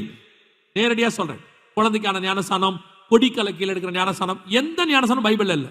ஏன்னா ஞான ஸ்நானம் என்றால் ஞானம் வந்த பிறகு எடுக்கிற ஸ்நானம் தான் ஞான ஸ்நானம். ஞானம் எப்ப வரும்? கர்த்தருக்கு பயப்படுதலே ஞானத்தின் ஆரம்பம். எப்ப கர்த்தருக்கு பயப்படுவோம்? தீமை விட்டு விலகுதலே கர்த்தருக்கு பயப்படுகிற பயம். அப்ப எப்ப ஞானஸ்நானம் எடுக்கணும்? தீமை விட்டு விலகி கர்த்தருக்கு பயந்து இனி பாவம் செய்ய மாட்டேன் அறிக்கை செய்து பாவத்துக்கு மரித்து நீதிக்கு உயிர்த்தெழுதல். இந்த ஞானஸ்நானத்தை கண்டிப்பாக எடுக்கணும். இதைத்தான் ஒரே லைன்ல இயேசு சொன்னாரு, விசுவாசம் உள்ளவனாகி ஞானஸ்நானம் பெறுகிறவனே ரட்சிக்கப்படுவான் அப்படின்னு இருக்கு. நீங்க இந்த ஞானஸ்நானத்தை எடுத்திருக்கிறீங்களா? சிலர் சொல்றாங்க, கள்ள ஞானஸ்நானமே எடுக்கல, நாங்க ஏன் எடுக்கணும்? கள்ள ஞானஸ்நானம் எடுக்கல, ஆனா பக்கத்துல தொங்குன இயேசுநாதர் எடுத்தாரு, எடுங்க, அவ்வளவுதான். உங்க ரோல் மாடல் கள்ளன் அல்ல, உங்கள் ரோல் மாடல் இயேசுநாதர். கல்ல ஞானசானம் எடுக்கல, அவன் பரதீசிக்கு போனா. இயேசு ஞானசானம் எடுத்தாரு, அவர் பரலோகத்துக்கு போனார். நீங்க பரதீசிக்கு போறீங்களா பரலோகத்துக்கு போறீங்களான்றதை முடிவு பண்ணிக்கும். வேதம் தெளிவாய் சொல்லுகிறது, ஒருவன் ஜலத்தினாலும் ஆவியினாலும் பெறவாவிடில் பரலோகத்தில் பிரவேசிக்க முடியாது. ஞானசானத்துக்கு ஒப்பு கொடுக்காதவங்க ஞானசானத்துக்கு ஒப்பு கொடுங்க, எடுக்காதவங்க எடுங்க. நான் குழந்தையில எடுத்தேன், இப்ப எடுக்கணுமா? ஒரே ஞானசானம் தானே பைபிள் சொல்லுது. ஒரே ஞானசானம் தான், குழந்தையில எடுத்ததுக்கு பேர் ஞானசானமே கிடையாது. நீங்க அதுக்கு பேர் வச்சுக்கிட்டீங்க அப்படி. அதனால தண்ணியில மூழ்கி ஞானசானம் எடுக்கணும், அதுக்கு ஒப்பு கொடுங்க. மூன்றாவது எபேசியர் 4:30 சொல்லுது, மீட்கப்படும் நாளுக்கென்று முத்திரையான பரிசுத்த ஆவியை துக்கப்படுத்தாதீர்கள். சோ பரிசுத்தாவின் அபிஷேகம் கண்டிப்பாக உண்டு. நீங்கள் ஒரு ஆவிக்குரிய சபையில உங்களை இணைத்துக் கொண்டு பரிசுத்தாவின் அபிஷேகத்தை கண்டிப்பாக பெற்றுக்கொள்ளணும். சிலர்லாம் சொல்லுவாங்க பரிசுத்த ஆவியானவர்லாம் இல்ல அப்படிம்பாங்க. பரிசுத்த ஆவியானவரை பெற்றுக்கொண்ட நாங்கள் சொல்லுகிறோம், ஆவியானவர் உண்டு. அவர்தான் உங்களை பரலோக ராஜ்யத்துக்கு கொண்டு போகிறவர். அவர்தான் உங்களை சத்தியத்துக்குள்ளே நடத்துறவர். அவர்தான் உங்களோடு கூட இருந்து முடிவு பரியந்தம் காக்கிறவர். அதனால பரிசுத்த அபிஷேகத்தை பெற்றுக்கொள்ளுங்க. ஒருவேளை நாங்க இந்த மாதிரி சர்ச்சுக்கெல்லாம் வர முடியாது, வீட்டில் தெரியாம வரோம், நாங்க என்ன செய்யறது அப்படின்னு ஒரு ஆன்லைன்ல இருந்து பார்த்துட்டு இருந்தீங்கன்னா உங்களுக்கு சொல்றேன், வீட்டில் யாரும் இல்லாத போது முழங்கால் போட்டு கதவை சாத்திட்டு முழங்கால் போட்டு ஊக்கமா ஜெபம் பண்ணுங்க. வேதம் சொல்லுது, வாஞ்சையும் தவணமுள்ள ஆத்துமாக்களை கர்த்தர் நிரப்புகிறார். ஆவியானவர் மாம்சமான யாவர் மேலும் ஊற்றுவேன் என்று வாக்கு பண்ணி இருக்கிறார். உங்களை அவர் நிரப்ப வல்லமை உள்ளவராக இருக்கிறார். அல்லேலூயா. நாலாவது அப்போஸ்தலர் நடபடிகள் 2:40 சொல்லுது, மாறுபாடான சந்ததியை விட்டு விலகி உங்களை ரட்சித்துக் கொள்ளுங்கள். உங்களுக்கும் உலகத்துக்கும் வித்தியாசம் இருக்கணும். சபை உலகத்திலிருந்து வேறு பிரிக்கப்பட்ட இடம். இன்னைக்கு சபை உலகத்தோடு கூட தன்னை கலக்கிறது. நோவாவின் காலத்தில் எப்படி இருந்துச்சா, தேவபுத்திரர் மனுஷகுமாரத்திகளோடு கூட கலந்தாங்கன்னு இருக்கு. இன்றைக்கு நிலைமை சபை தான் இருக்கு. இன்னைக்கு உலகத்தோடு கூட போய் கலந்து உலகத்தில் உள்ளதான அரசியல், உலகத்தில் உள்ளதான சினிமாக்காரங்கள், உலகத்தில் நடக்கக்கூடியதான அக்கிரமங்கள், அநீதிகள், உலகத்தில் இருக்கிற பாவங்கள் எல்லாம் சபைக்குள்ள சர்வசாதாரணமா மாறிடுச்சு. அது தப்பு இல்லைங்கிற அளவுக்கு போயிருச்சு. ஒரு காலத்துல எதெல்லாம் சபை தப்புன்னு போதிச்சுச்சோ இன்னைக்கு அதையே ஊழியக்காரன் செய்யறான். அதனால அவன் தப்பு இல்லைன்னு போதிக்கிறான். நல்லா கவனிங்க, ஊழியக்காரன் மாறுவான், சபை மாறும், உபதேசம் கூட மாறும். கர்த்தருடைய வார்த்தை ஒரு நாளும் மாறாது. அன்னைக்கு எழுதி கொடுத்ததே அதை மாத்துறதுக்கான அதிகாரம் யார் கையிலும் இல்ல. இந்த வேறுபாடு உள்ள வாழ்க்கை ரொம்ப முக்கியம். நான் எப்படி வேணாலும் இருந்தா பரலோகத்துக்கு போவேன்னு பைபிள் சொல்லவே இல்லை. இப்படி இருந்தாதான் போக முடியும் பைபிள் சொல்லுது. அப்படி இருந்தாதான் போக முடியும். உலகத்திலிருந்து உலகத்தின் அப்படின்னா விட்டுட்டு காட்டுக்குள்ள போய் குடியிருங்க அப்படி சொல்லல. உலகத்தினுடைய பாவங்கள் உங்களை தொடாதபடி பாதுகாத்துக் கொள்ளுங்க. உலகத்துக்கு ஒத்த வேஷம் தரிக்காதீங்க. அது பார்க்கறதுக்கு சௌந்தரியமா இருக்கும், அழகா இருக்கும், சந்தோஷமா இருக்கும். அது அல்ல. எனக்கு ஒன்று கர்த்தர் நியமித்து வைத்திருக்கிறார், அதுதான் இருக்கிறதுலே மேன்மை. அதை நோக்கி நான் ஓடுகிறேன். ஐந்தாவது, சுவிசேஷம் அறிவித்தல் உங்கள் மேல் விழுந்த கடமை. காரணம், நீங்கள் இங்கிருந்து பரலோகத்துக்கு போகும்போது இந்த பூமியிலிருந்து எதுவுமே வராது. உங்களுக்கு நல்லா தெரியும், மரித்தால் உங்களோட கூட எதையும் வைக்க போறதில்லை. வரும்போதும் நீங்க எதையும் கொண்டு போக போறதில்லை. ஆனா இந்த பூமியிலிருந்து ஒன்னே ஒண்ணு நீங்க கொண்டு போகலாம். என்ன தெரியுமா? நீங்கள் சம்பாதிக்கிற ஆத்துமாக்களை கொண்டு போகலாம். அதுதான் இங்க கெயின். எவ்வளவு சுவிசேஷம் சொல்லணுமோ சொல்லுங்க. எவ்வளவு பேருக்கு இயேசுவின் வருகையை பத்தியோ, இயேசுவின் ரட்சிப்பை பத்தியோ, இயேசுதான் மெய்யான தேவனுங்கிறதையோ தைரியமா சொல்லுங்க. கொஞ்சம் பேர் சொல்றாங்க, இல்ல சொன்னா அவங்க ஏதாவது தப்பா நினைப்பாங்க. அவங்க நினைச்சா நினைக்காட்டி என்ன, நம்ம வேலை சுவிசேஷம் சொல்றது, அவ்வளவுதான். விதைய தூவோம், அது எந்த நிலம் என்பதை கர்த்தர் பார்த்துக் கொள்வார். அது முள்ளுள்ள நிலமா, கற்பாறையா, அல்லது வழி அருகேவா, நல்ல நிலமா, அந்த கவலை நமக்கு வேண்டாம். நம்ம வேலை விதைய தூவுறது. இயேசுவை பத்தி சொல்லிட்டே இருங்க. ஒரு நாளைக்கு ஒருத்தருக்காவது இயேசுவை பத்தி சொல்லுங்க. பரலோக ராஜ்யத்தில் வெறும் கையா நுழைய முடியாது. நீங்க வச்சிருக்கிற நகை, நட்டு, போல்ட்டு, ஸ்க்ரூ டிரைவரு, ஸ்பேனரு எதுவுமே வராது. ஒன்று வரும், நீங்கள் சம்பாதிக்கிற ஆத்மா உங்களோடு கூட சொத்தாக அங்கே மாறி வரும். எவ்வளவு சொல்ல முடியுமா சொல்லுங்க. ஆறாவது, இயேசு வருவார் என்பதை ஒவ்வொரு நாளும் விசுவாசிக்கணும். ஏதோ 3 நாள் கூட்டம் நடத்தினாங்க, படம் போட்டு காட்டினாங்க, இயேசு வராராமா அப்படின்னு ஒரு ஹை ஜுரம் வரும் ஒரு 2-3 நாளைக்கு. அதுக்கப்புறம் அப்படியே இறங்கிடும்.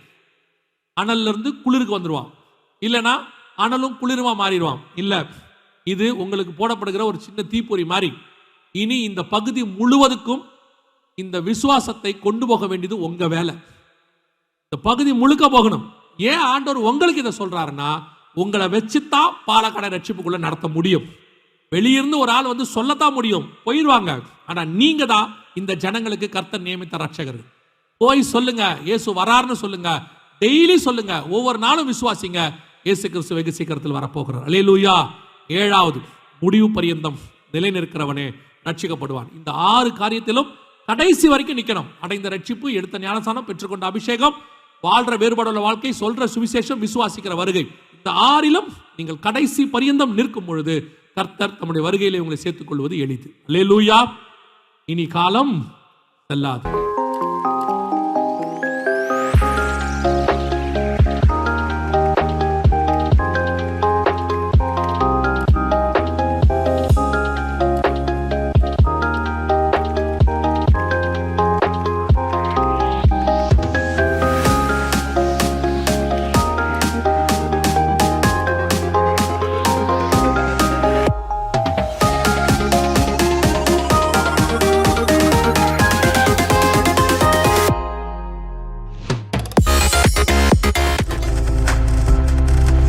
நீங்கள் பார்த்து கொண்டிருப்பது உங்கள் ஜாய் டிவி. உங்கள் துக்கம் சந்தோஷமாய் மாறும்.